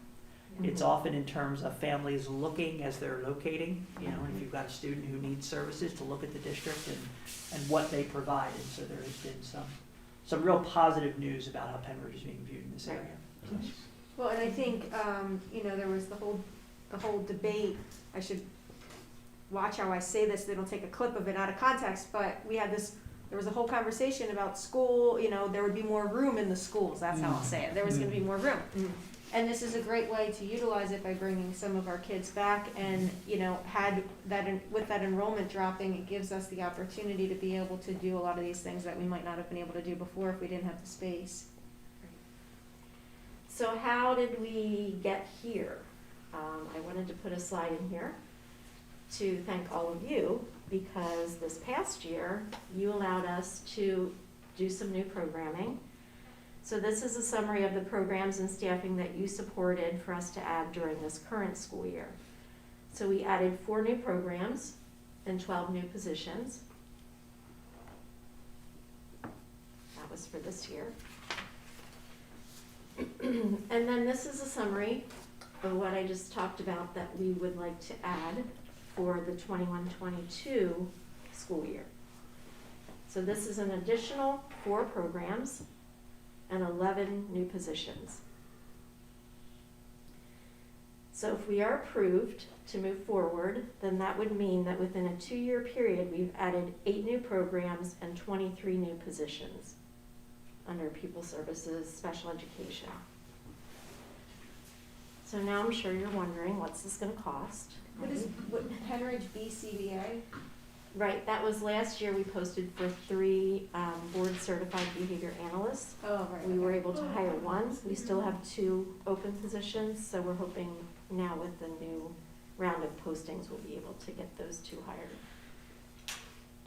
Now with the district, a district-wide special education coach, is it going to be difficult to find someone who is as experienced with coaching at an elementary level as they would be at a secondary level? Because I feel like they're very different. It depends, because depending on the programs, learning support students are very similar. You know, if you're supporting life skills students or autistic support, what you do for those students is very similar. So that, it's a start for us with the coaching. Good. Yeah. Okay.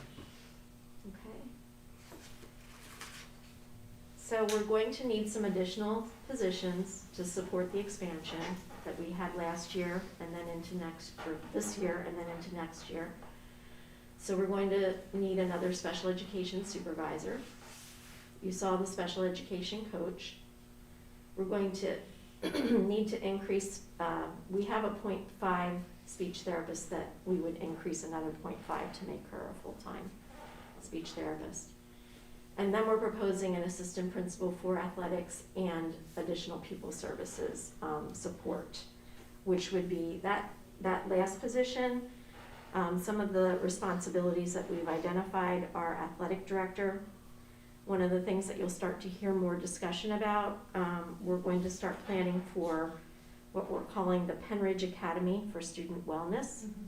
So next year will be our planning year for that academy, and then looking to open that academy, I'm making sure I get my years right here, for 22-23 school year. So the purpose of that would be the mental health needs of our students that are going out to partial hospitalizations and going to Lakeside. Not maybe the real severe students, but some of the students that we could be supporting in district if we had our own mental health sort of academy to wrap around those students. And so what we're thinking about is we currently have an athletic director, right, that is solely doing athletics. We are looking to expand that position to make it an assistant principal that would be in charge of athletics as well as pupil services. Now, those are the 2 main responsibilities that we talked about, and it would be the planning for this academy. We thought as of right now, we had 29 students that we thought would be perfect for this wellness academy that we're talking about. And so besides the savings that would be to have them here, the ability for those students to interact here with our classes and their peers, as well as get the services that they need here in their high school, is the goal for this. And so to have a person who will help us develop that program and then supervise it when it opens. Within this, it would also be gifted services, right? To be able to have someone who is overlooking, and actually both the special ed supervisor and the assistant principal. The special ed supervisor would be gifted K-12 and would provide that cabinet, not cabinet level, but that supervisory level K-12 gifted program, where the assistant principal for athletics and pupil services would then 9 through 12 be able to focus on those specific gifted students, 9 through 12, and provide a little extra support. Because as we've gone through our gifted audit, it's the high school gifted services. We've addressed the elementary, we've addressed the middle school, it's time to address the high school. And so this is one of the ways to do that in terms of that. And so to be able to provide a little extra supervision for that standpoint, obviously you know what we think of the coaches that we have, and when we really think about and evaluate our coaches program, where we have the ones at the elementary level and the secondary level, they do a great job with our special ed teachers, but there are times when those needs are different. And so for us to have someone who does have that training and that background, and we can make sure that we get them those abilities to then really meet the needs specifically of our special ed teachers, which is a growing percentage of our staff, to be able to have someone for them, dedicated for them, I think will be a really, really huge win for our departments, but also for our teachers and for ultimately for our students. So based on our numbers, do we need to add an additional special education supervisor because of the number of kids that we have by caseloads, or we're adding one so that it's differentiated from, in a sense that it's gifted only? Right, now, the supervisor has less to do with caseload, because caseload is specific to the teacher in terms of how many students they can be. But if you think about the number of programs that we've added, the number of students that we've added overall in terms of the need, so gifted is one piece of that. That's not the only thing that person would be doing. And so that would bring us to 4 special ed supervisors. So they'd have to decide how they're going to divide that. And if you weren't ready to speak to that tonight in terms of which programs each person would be responsible for. Yeah. But they would divide up the current. Right. We're starting to plan for that, but still a process. I guess I would rather see us get 2 coaches, one elementary, one secondary, then you're getting much more coaching into the classrooms. I think that works better than having more supervisors. I think that there's a different relationship you have with a coach who's coming in to give you creative ways to make accommodations, to do things differently, as opposed to someone who's evaluating, right? And you know, we have a lot of buildings. You're talking about 12th grade, you know, well, if you count kindergarten, 13 grade levels. You know, and I think our supervisors are pretty much set in different areas that make sense. So I feel like instead of throwing in another supervisor, why not add 2 coaches and really get someone whose strengths are elementary and really get someone whose strengths are secondary, and kind of focus on that. And maybe then one is more focused in, one even has a lot more experience with autistic support, right? Or one has more, you know, in those kinds of ways. But I think that you can cover a lot more and really be a lot more effective if you had 2 coaches. Well, I wouldn't be surprised if 3 to 4 years from now we are talking about a second coach, because they are different things, the supervisor and the coach, and they are both very valuable. But a coach doesn't do what a supervisor does, and a supervisor doesn't do what a coach does in terms of fully. And so to have 2 of one and none of the other, I think puts us at we don't have none of the other. We already have. But I'm talking about in terms of, if you go back a couple slides in terms of all of the things that we've added from a programmatic standpoint, as well as the number of students and staff that we've added, our current supervisors are stretched too thin is what our recommendation is, what we're saying. That we need a 4th special ed supervisor to help with the programmatic needs.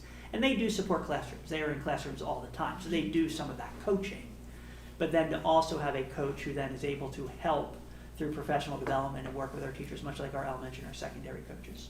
I hear exactly what Megan's saying, and I think that as long as the supervisor fits in that mold of doing some coaching as well is important, because I also think the teachers need the support as well. For sure. So I see the benefit of building on to the coach over a few years, but if that supervisor's not always doing evaluating and also takes off the hat and does some coaching mixed in, I think that would be good. Our supervisors do much more classroom support than they do evaluating. They do, yes. Right. And when you start a new program, I can give you an example. Angie Castle right now is full-time at Central Middle School in the emotional support classrooms there, getting that, you know, we're now back, right? We didn't even really get a chance to implement like we wanted to because COVID and we were out, right? So she is in there full-time in those classrooms, getting them to the level that we need them to be. And that is, when you bring back programs or start programs, that's intensive time that supervisors need to spend in those classrooms. So I can't do it's not me, it's not about me, this is about us. We can't do 8 new programs in 2 years without adding another supervisor. Right, that's what I'm thinking is. So let me show Well, you. I think our supervisors right now, though, to your point, like, I don't think that our supervisors have a lot of time because of their caseload, and maybe they'll be able to do more in the classrooms. I think that because their caseloads are so, with how many students they have, and you saying how stretched thin they are, I think maybe this will free up some time so that they can be able to be in the classrooms providing that support more. But as far as the coaching position, I almost feel like we're dropping a needle in a haystack, right? I mean, that's a lot for one person to be able to make a dent in things with as many buildings. And I get it, we have to start somewhere, but. And we are confident with our PD model that this will make a significant impact on our special ed programs. It will. With a coach. It really will. Yeah. And there are a lot of good people internal, as we start talking about who it might be, and we'll obviously also take outside applications, but Right. I think we should click on the next slide. I would because- love- hold on. So- Wait, one more thing. Okay. Assistant principal piece, real quick. Yes. Aren't some of the things you're talking about putting in this assistant principal's role under other assistant principals now? Like gifted, isn't that already under a different No. principal? No, No. It's under Dr. it's Durham. me. It is? I thought it was Yes. under an assistant principal. No. I'm So- excited about that aspect, sorry, go ahead. So Next slide. so we're gonna have so each of the other assistant principals are going to have a set grade level, but this would be the fifth?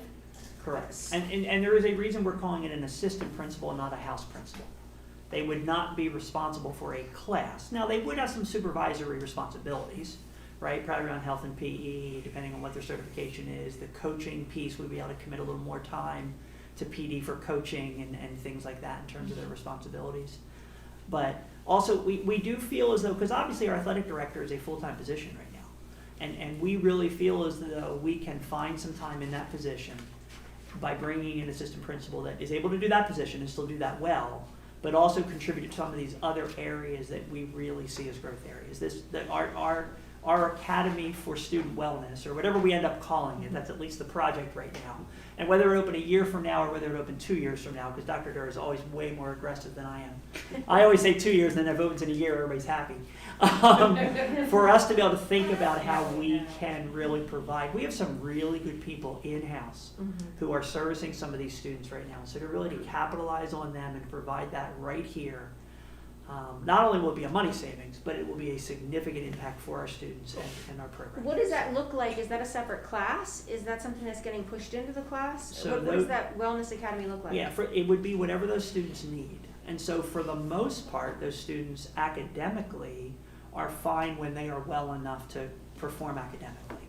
And so they would have academic classes. They would also then have and I hate to say the emotional support because that makes it sound like a special ed program. And it could be special ed students as well as regular ed students. But for them to have the additional counseling, maybe there would be therapy here in terms of what that need looks like. It might be they have a check-in in the morning and a check-in in the afternoon and a check-in before they leave to make sure that they're okay and they're moving forward with their progress.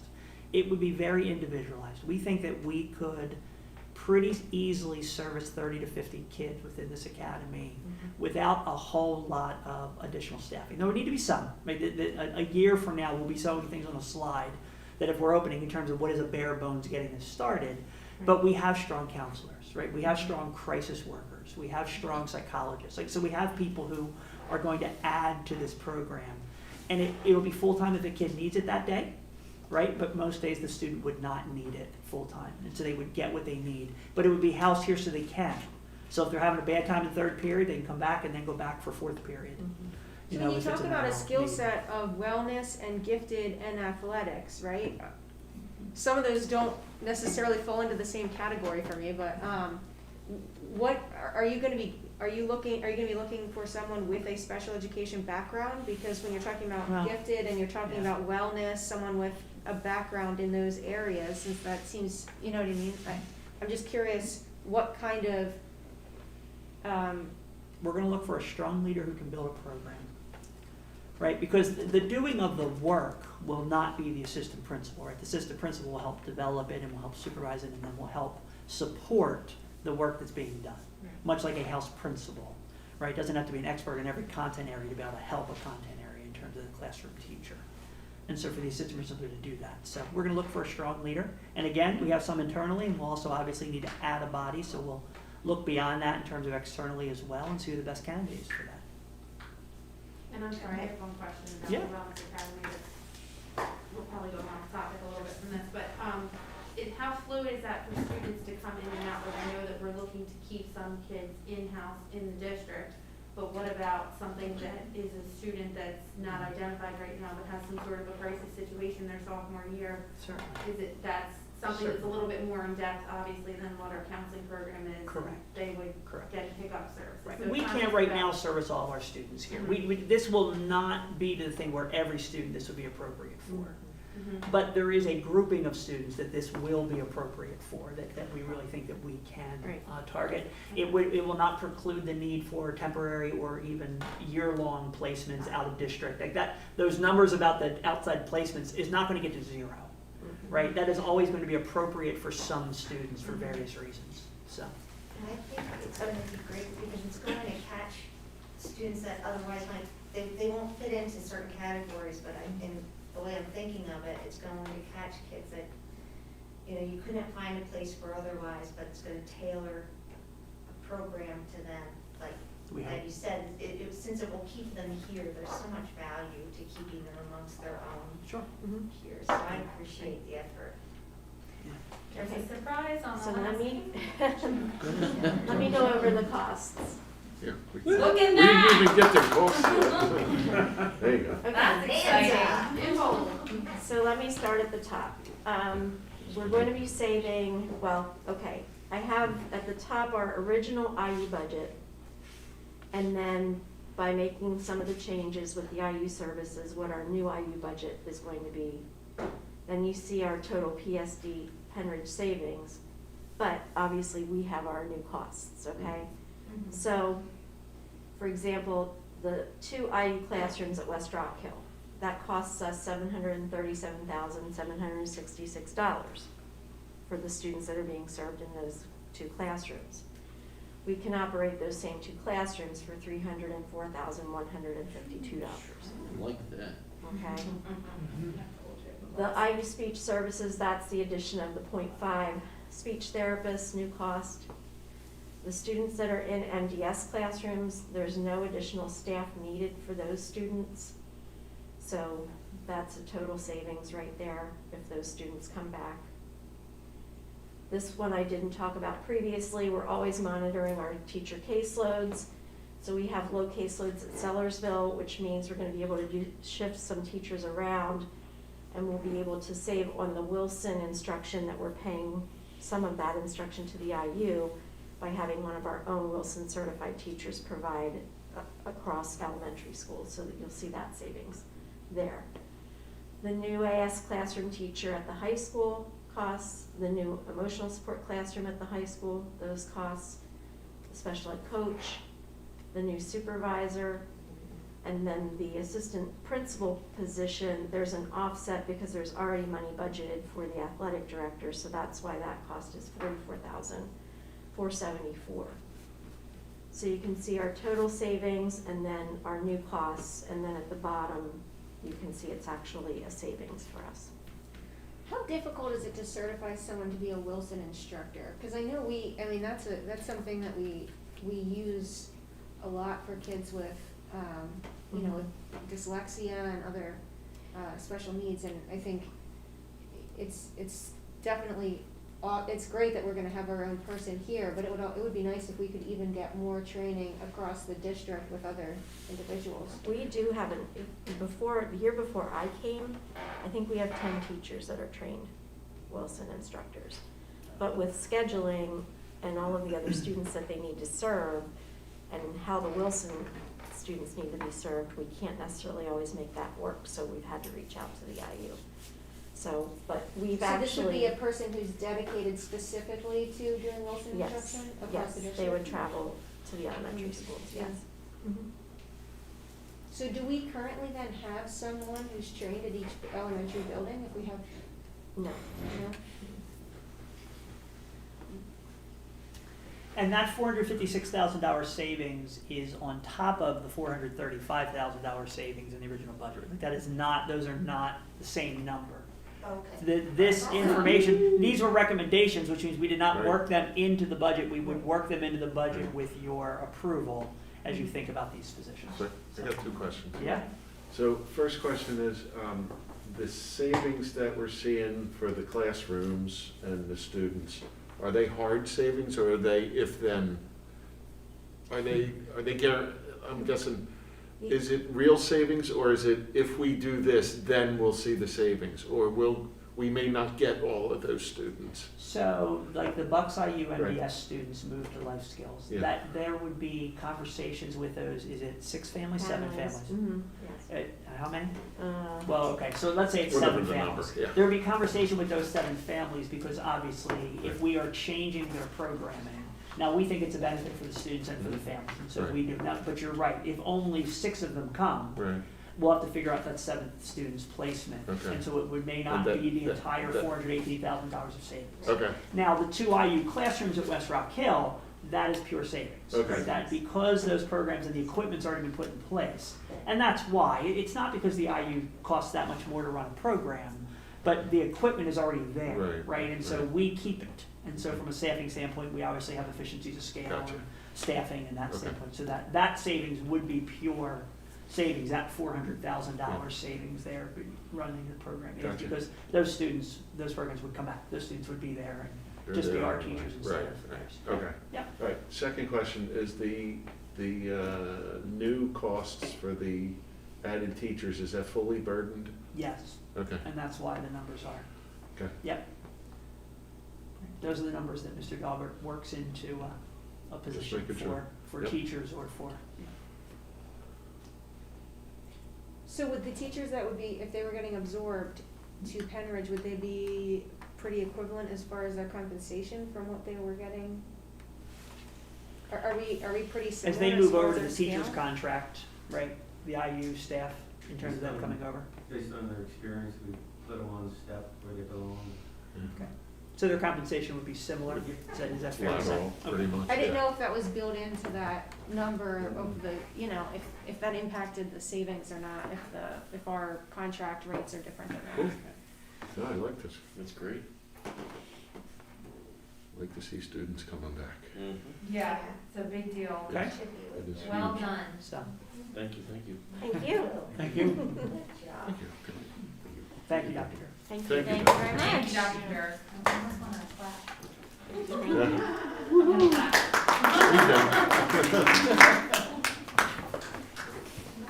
And Mr. Dalbert makes his return for the All right. final time. Yes, we'll- So it's been good news, General good news, fund. good news. Let's see if you can continue All right, the bar's this. been set pretty high for you, Mr. That's Dalbert.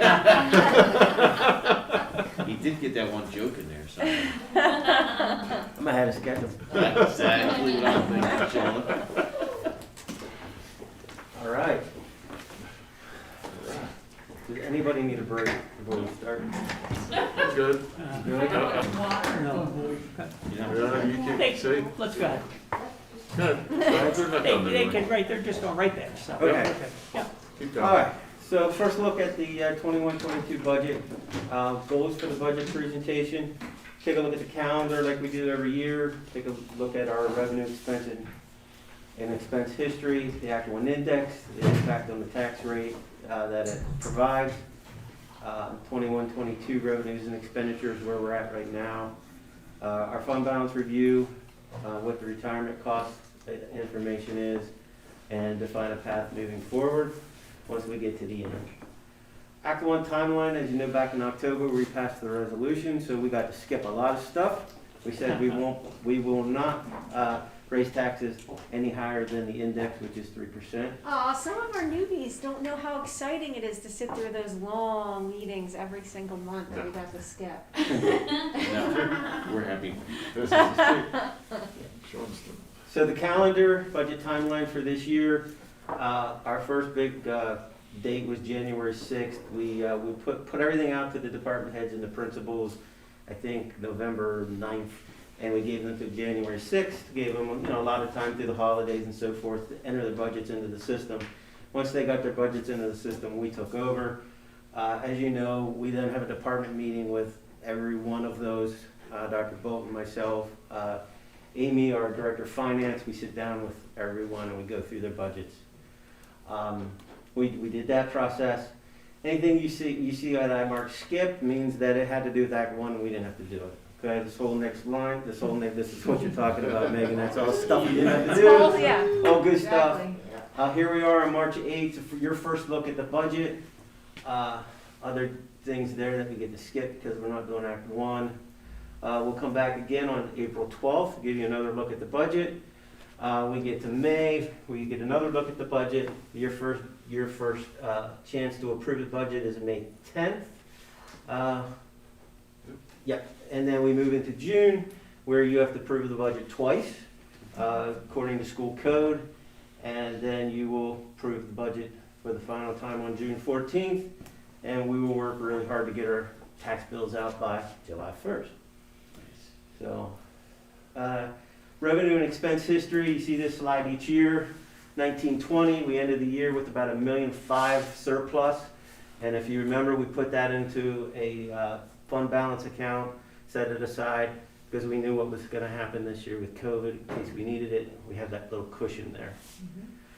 You can see our history, transferring money, capital projects fund, $5 million, $3 million, $4 million, $8 million, $4 million. So the last 4 or 5 years, we've done a really nice job to put money in the capital projects fund to fund our summer stuff.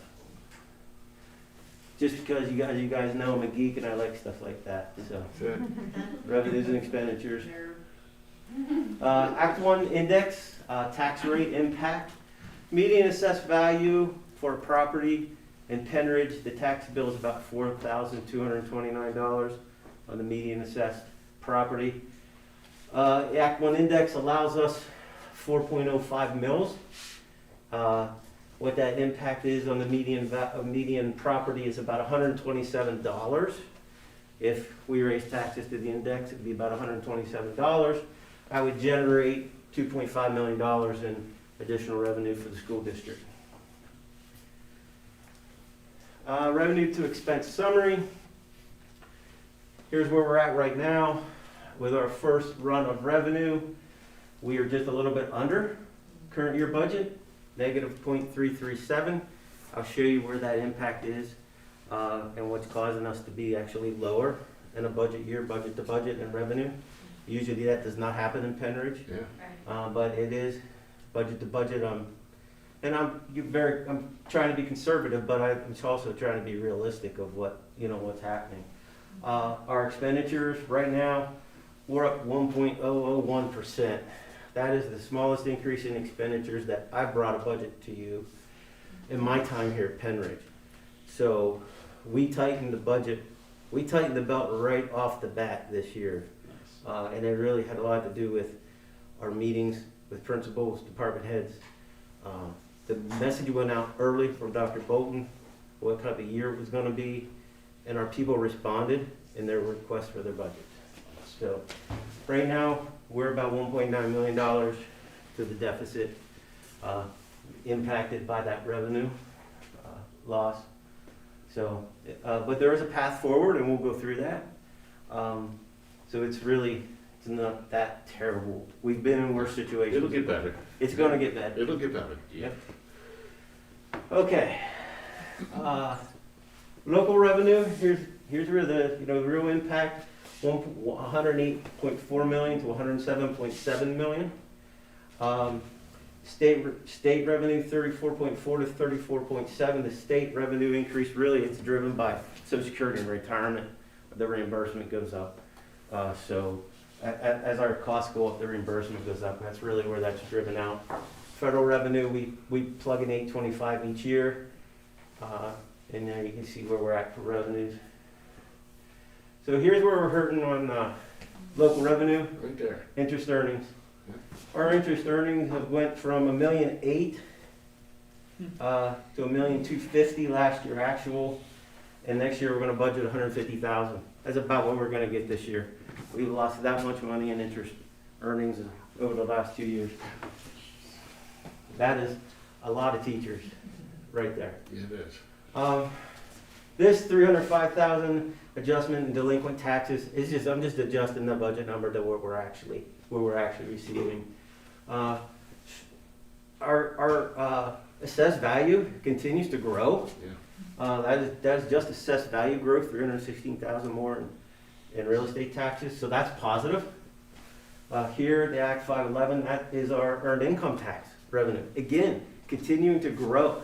We're about 3% higher right now than we were before the pandemic last year to this year. So we factored that growth in. So overall, we're about 722,000 down in local revenue, and the impact is that earnings, interest earnings, that's where we're getting hurt. When that comes back, we'll be in great shape. Assessed value growth.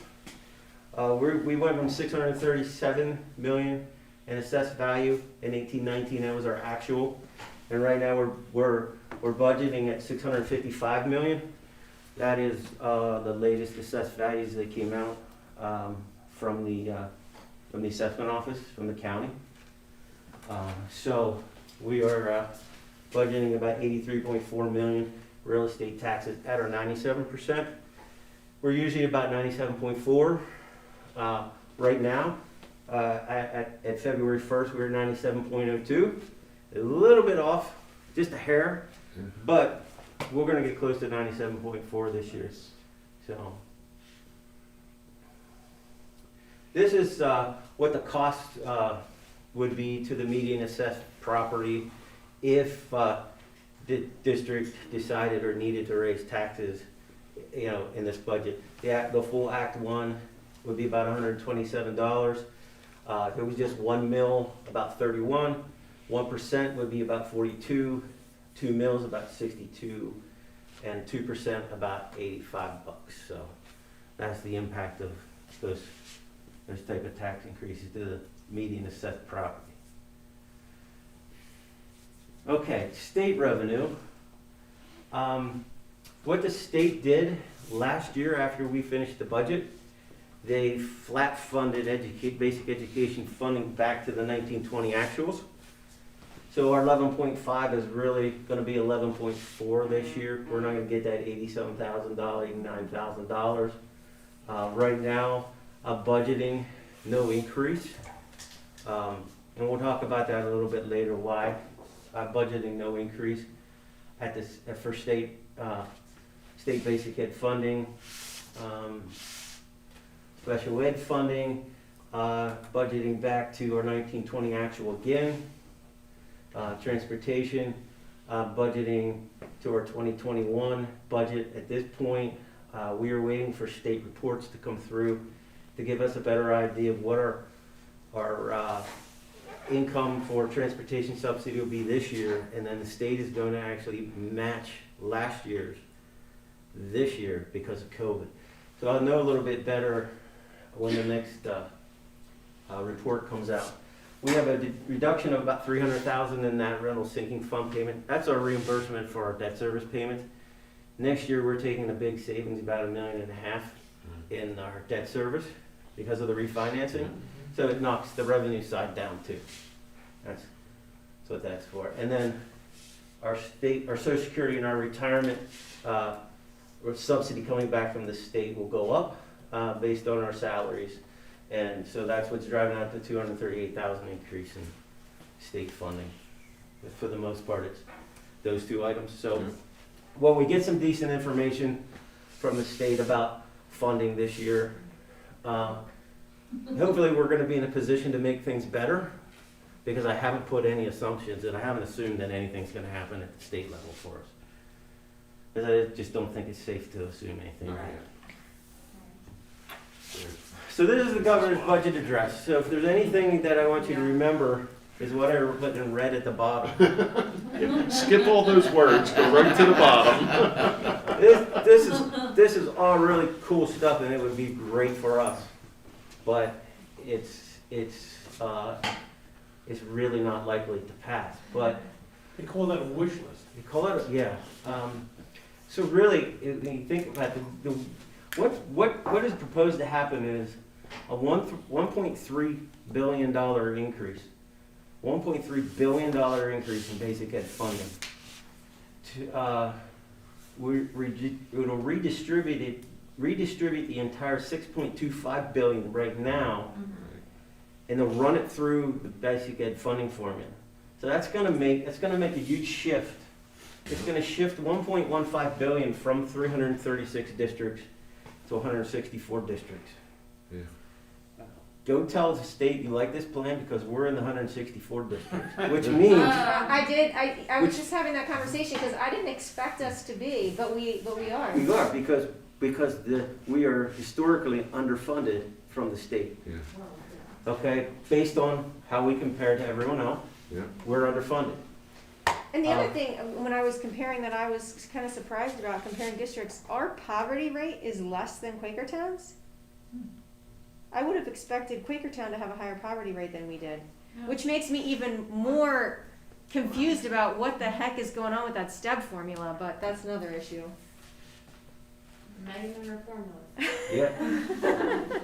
So, what this plan is to use 1.15 billion of new PIT revenue to level fund those 336 districts that lost money, and then distribute another 200 million on top of that to all the 500 districts through the BEF formula. But in order to do this, the PIT, personal income tax at the state level, has to be raised to 4.49%. Yeah. While, on top of that, expanding PIT exclusions and reductions based on income, and the promise is that 67% of residents will see a decrease or no change in their PIT. What? Yeah. Yeah. Read the red. Read the red. Read the red. And what does that translate per paycheck? I'm just wondering. Also, promising 200 million more in special education, that would be amazing. 11 million more in early intervention, 30 million in early childhood, 16 in pupil transportation. Retirement goes up every year anyways, Social Security goes up every year anyways. Really would be great if we had charter school reform and we got a statewide cyber charter school tuition rate. That would be great. 45. He came back with a $45,000 minimum teacher salary again, but no subsidy to pay for it for districts that are under, and an increased minimum wage to $15 an hour. Start at 12 and go to 15. And however, this proposal is likely not to pass in the General Assembly. Well, and based on why we've been underfunded for so long, my understanding is that, and you'll probably know the year that this was last calculated based on that old formula. Yeah. But it's based on the fact that that Penn Ridge had barely any people back then, right? Like we have like the development and the there's been so much development and building up and expansion of the number of kids in classrooms and all of that, and that's why it doesn't take into account that all of those population changes have happened, and that's why we are in that 164 is because of how much the population has grown in this area. Yeah. And the basic ed funding formula itself was built to distribute small chunks at a time as new money was brought into the budget. It was built that the large chunk of money that was already in place for basic ed funding would remain with the districts it was in. It was never built to take the entire amount of money and redistribute it to everybody. Redistribute the entire portion of the funds. So in the long run, what would happen with this is we would end up with about $2.5 billion more in basic ed funding. We go from 11.4 to 14, and about $500,000 more in special education funding, which would be 22.15% increase in basic ed, and about a 15% increase in special ed. PSD would be a winner. Yeah. But we can't count on it. No. So add that to your list of advocacy points for the advocacy day that's coming up, right? So, okay. And then each year, as you know, money comes from the state for property tax relief. This year's number is about $2.5 million. It's a dollar for dollar decrease to our real estate taxes based on what we get. This is our number for the current year. who knows what's gonna happen. They've pledged that they're gonna fully fund this. They're gonna find the money to fully fund this again.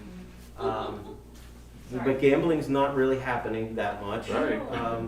But they're pledging that they're gonna match, but we'll see what happens.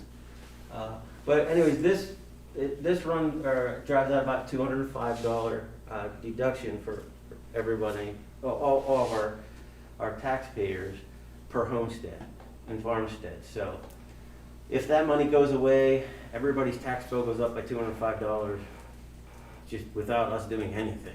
But we'll get blamed. But we'll, Yeah. We will get blamed. sure. Yeah. So, but at this point, we have the 2.5 million in our budget. So, Okay. all right. And then federal summary, Flat. yeah, just flat. ESSER funding, have that highlighted. ESSER funding is funding from the federal government for COVID relief. We received ESSER 2 funding. We are going to be on our third ESSER once the House passes the next stimulus. We got about 500,000 in the first round. We used that money this year for a whole lot of COVID relief, a whole lot of things that we needed for COVID to get ready for school. ESSER 2, we received about $2.5 million. And one of the things that we're allowed to do with COVID, with ESSER funding, is to use it for our budget to maintain the educational system that we have. So we will, whatever we derive out here and whatever we need at the end, we'll put in ESSER 2 funding to help to balance our budget. Do you know what, right now, we're expected to be getting? For ESSER 3, Yeah, like, based on the plans that are, based on what's floating out there right now? ESSER 3, the number we saw that was floating out there was around 4 or 5 million. But And you don't have to designate that to anything specific, you can just take it off the budget? yes. Yep. There is a long list of things you can use ESSER money for. And one of them, and I have the language here a little later, I'll show you here.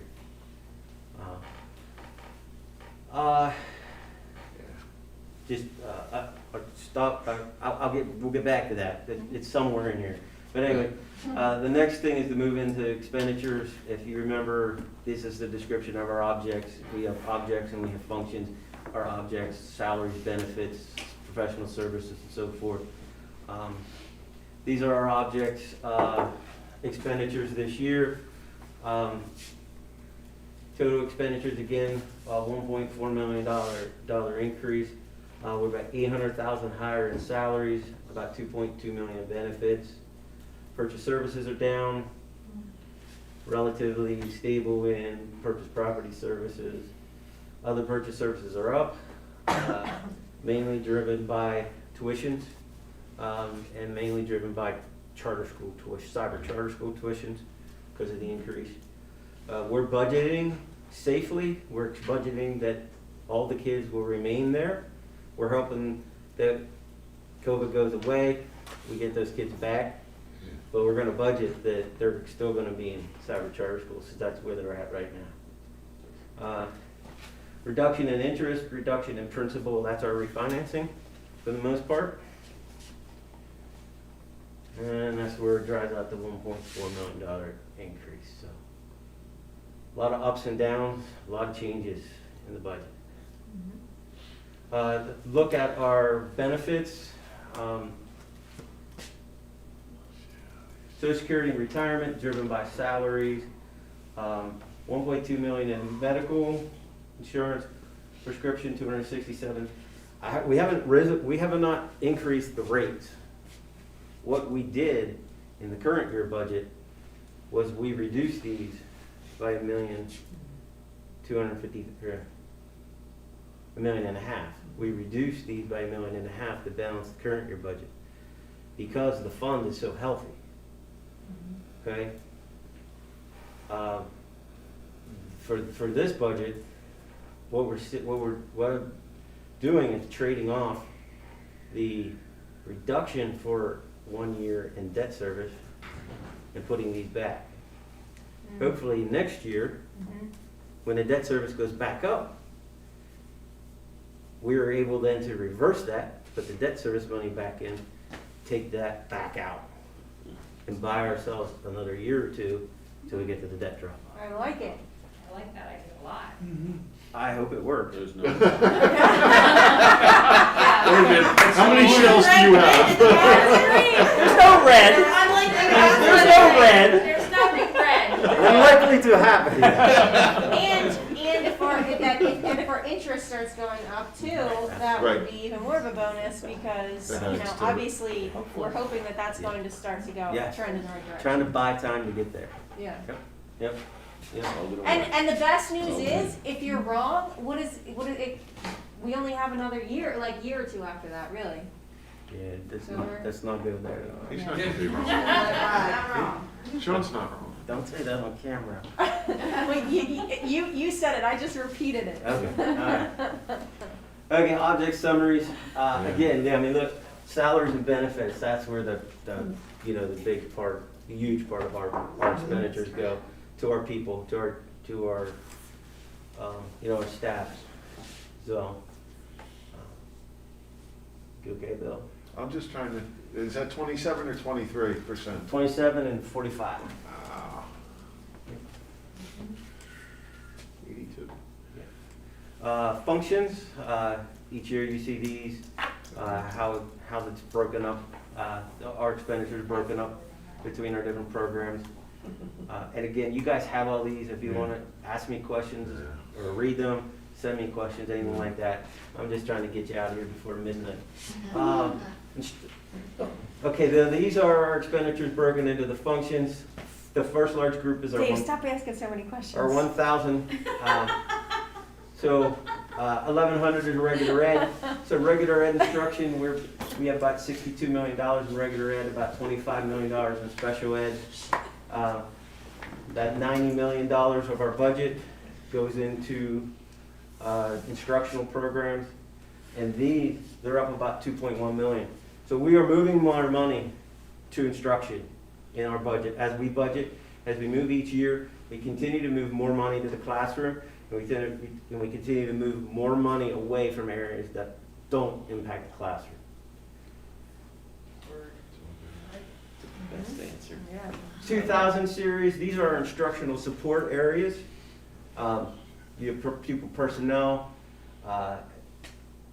So you have all the areas that support kids that are not direct at the classroom, but they may be your guidance counselors, they may be your nurses, they may be any other support areas that aren't directly in the classroom.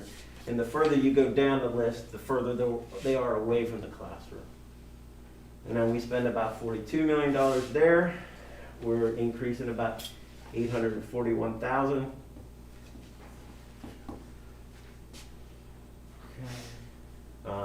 The 3,000 series is our student activities, our community services, about 1.5 million there. Our 5,000 series is our debt service. Here, again, we're showing the impact of that refinancing in our budget. We put our budgetary reserve, we cut that back last year to balance the budget. For this run, I put it back into where it normally is each year. So we come down to our $145 million budget, which is about $1.4 million increase.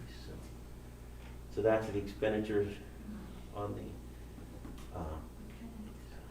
and then by function, again, we're 63% in instruction and 29% in instructional support, and a very small amount of expenditures elsewhere. So again, more money moving towards the kids and away from other areas. Here's what our drivers are this year. Of course, our contracts generate increases in salary each year. That's about $800,000, but it's being offset by $600,000 in retirement. Our tech school is about $200,000 increase in our share, our tech school tuition. Our charter school tuition that we talked about before, we were budgeted $800,000 increase. Other tuition areas, 800,000. Social Security up 100,000, and the medical and RX that we talked about a minute ago, about $1.5 million. So about a 4.8 million increase in the drivers. The savings or the revenues, we're actually down a 500,000 revenue. We're down $1.5 million in debt service. Claims, we're 600,000 down, and IU services about $1.3 million down. So in the 600,000 claims, that's what Sherry was telling you about, Dr. Durr was telling you about reducing those claims. So we're picking those up. So we're about 2.9 million, or we come to our $1.9 million rough, our deficit. So those are the drivers and the savings this year. We've had one requested position this year. There's a lot of times I show you this list that has 10 or 12 on here. We have one requested position, which is a science position at North Middle School. Based on the need and the enrollment there, we need to expand science at North Middle School and add a teacher. And that actually is bringing back a position that was lessened this past year from a budget standpoint. Okay. So, Do you probably, I think probably just the two of you were here then, but do you remember when we used to have every year the high school principal come in with those big packets of scheduling and going through how many kids? We don't do that. We don't do that anymore. We do, that comes later. Yeah. I was gonna say The number of sections. the and packet's that. not as big as it used to be. It's not as- it's I'm not just as- saying, it's not, I feel like it was like, All right. you'd get like an overwhelming book, and Let's go. Okay. Later on. I'll stop talking. I remember. Stop talking. School and department budgets, you can take a look at this then if you would like, but basically what I'm trying to show you here is what happened to our school or department budgets this year. Most of them came down. High school budget's actually down to 560,000, but if you remember, Dr. Durr said she has 411,000 of that. Yeah. But we've also did some change at the curriculum level, and what we did was transfer some money from the high school budget over to our curriculum supervisor's budget, so they can control more of how those dollars are spent. So you see the curriculum supervisor's budget's going up, and that's all directly coming out of the high school budget. Business office, I cut the budget by 883,000 this year, but Good job, nice work. that's pretty good. Yeah. Good job. Yeah, you get it Think right. about. That's where I had the contract. Yeah. Details. All right, technology, we're up at 268,000, so Diane will be here to talk about the technology needs in the budget. And again, the technology is all driven towards the kids, so that's an area where we're increasing some costs. And again, all the rest of the budgets are down. Everything the same. That's good. So, and our increases are really salary benefits, so these budgets are all down 3.25%. Fund balance, again, I've showed you this a lot, but here's where we're at the end of last year. Here's our $1.4 million that we assigned. Total general fund balance, about 18 million. Capital projects, 16 million sitting there. PSERS rates. The interesting thing here is, you guys have all know that we went through this PSERS thing where the rates are just, and the costs have just skyrocketed over the years. But the nice part is, here we are this year, and the projection is to stay pretty low on the increases. So those are much more manageable than those increases back there, in the earlier 2010s, which were millions and millions of dollars a year. But we are at 34.94% of every salary dollar has to go to PSERS. We do get half of that back from the state, but it's still a lot of money. Yeah. So is there any chance of that trend going the other way based on our own investment performance? If PSER starts right. falling off on their performance. Yes, there is, but Sure. there is a 10-year, in the law, there is a 10-year averaging of, Okay. of impacts. So it will take a while. It takes a while for the good to hit this. Right. It takes a while for the bad to hit this. Okay. And the problem is that if they wait, as they wait so long to put it in, to make up the cost, to make up for the losses, Right. it costs us more in the end, Mm-hmm. because it takes them so long. Yeah. So yes, there is an opportunity that this could change based on the current conditions. I think they budget a 7%, 7% Annual gain. annual gain. Yeah, that's, It's not gonna, it's not. that's risky. I think we need to make Sean a representative on that, on those decisions. No way. So, it's by 27, 28, we're gonna be, the estimate is we'll be at 38.17, so. Okay. All right. Nice. And then this is just a chart of the PSERS rate, the contribution rate as it goes up, and then the percentage change. And the percentage change is gonna stay relatively flat. Okay, here's where we're at right now. Outstanding considerations on the expenditure side. Stop loss we're waiting for. We're having a pretty decent year. I don't see stop loss being a problem. Stop loss is our insurance for high claims. Property and general liability insurance. I have the first estimate built into the budget. That first estimate has some pretty good increases in it. They're predicting a very harsh insurance market because of COVID. Costs are going up in insurance. But they owe us another estimate, I think, in April, Okay. and then another estimate then in June.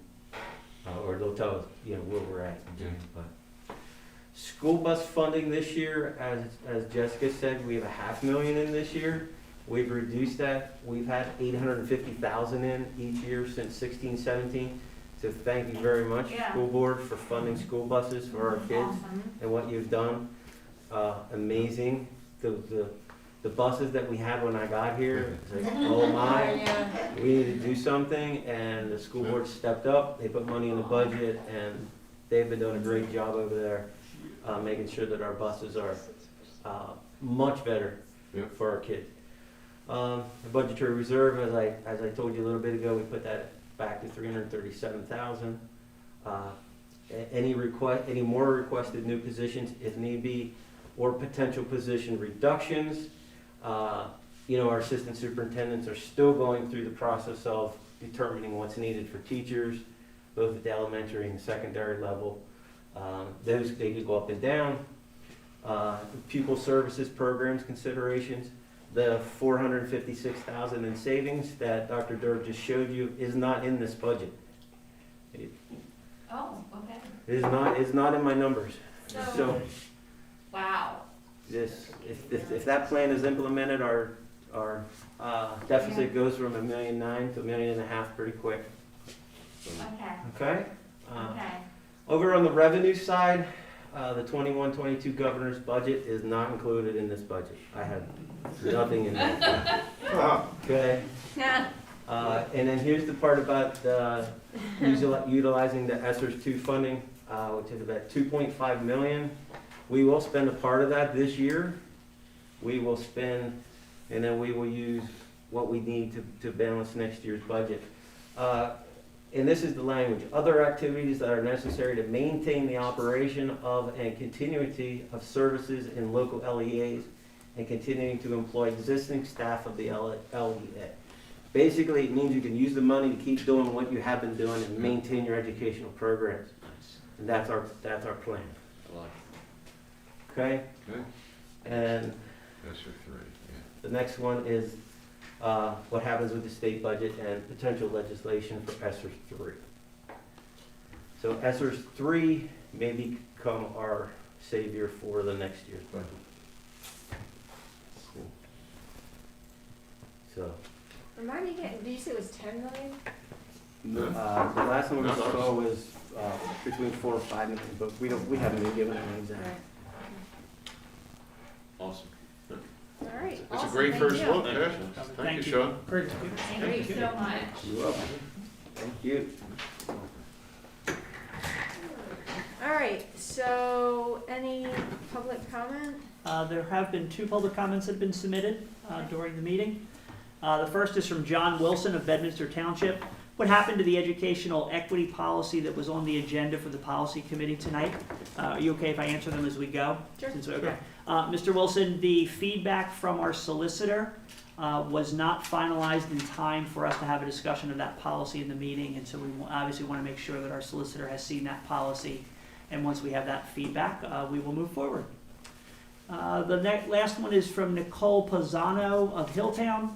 Is consideration being given to hiring additional school psychologists? With the additions that you are considering, school psychologists would be an excellent addition to your staffing because they're highly trained in all of the areas you are discussing and provide intra-goal support to special education and regular education. With all due respect, school psychologists are much more qualified than an athletic director to provide mental health training, support, and oversight to students. And again, the position that we talked about tonight is not the one who will actually be doing all of that work and will be designing a program. And obviously, we will have to talk about the staffing implications of school psychologists and other positions like that long term, but that is a next year conversation or the following year, not this year in terms of that piece. So that is the only other public comment that we've had. Okay, thank you. Perfect. All right. The next finance committee meeting is scheduled for April 12th. Okay. All right. Ms. Cooper, if you would let us know when we're off, please.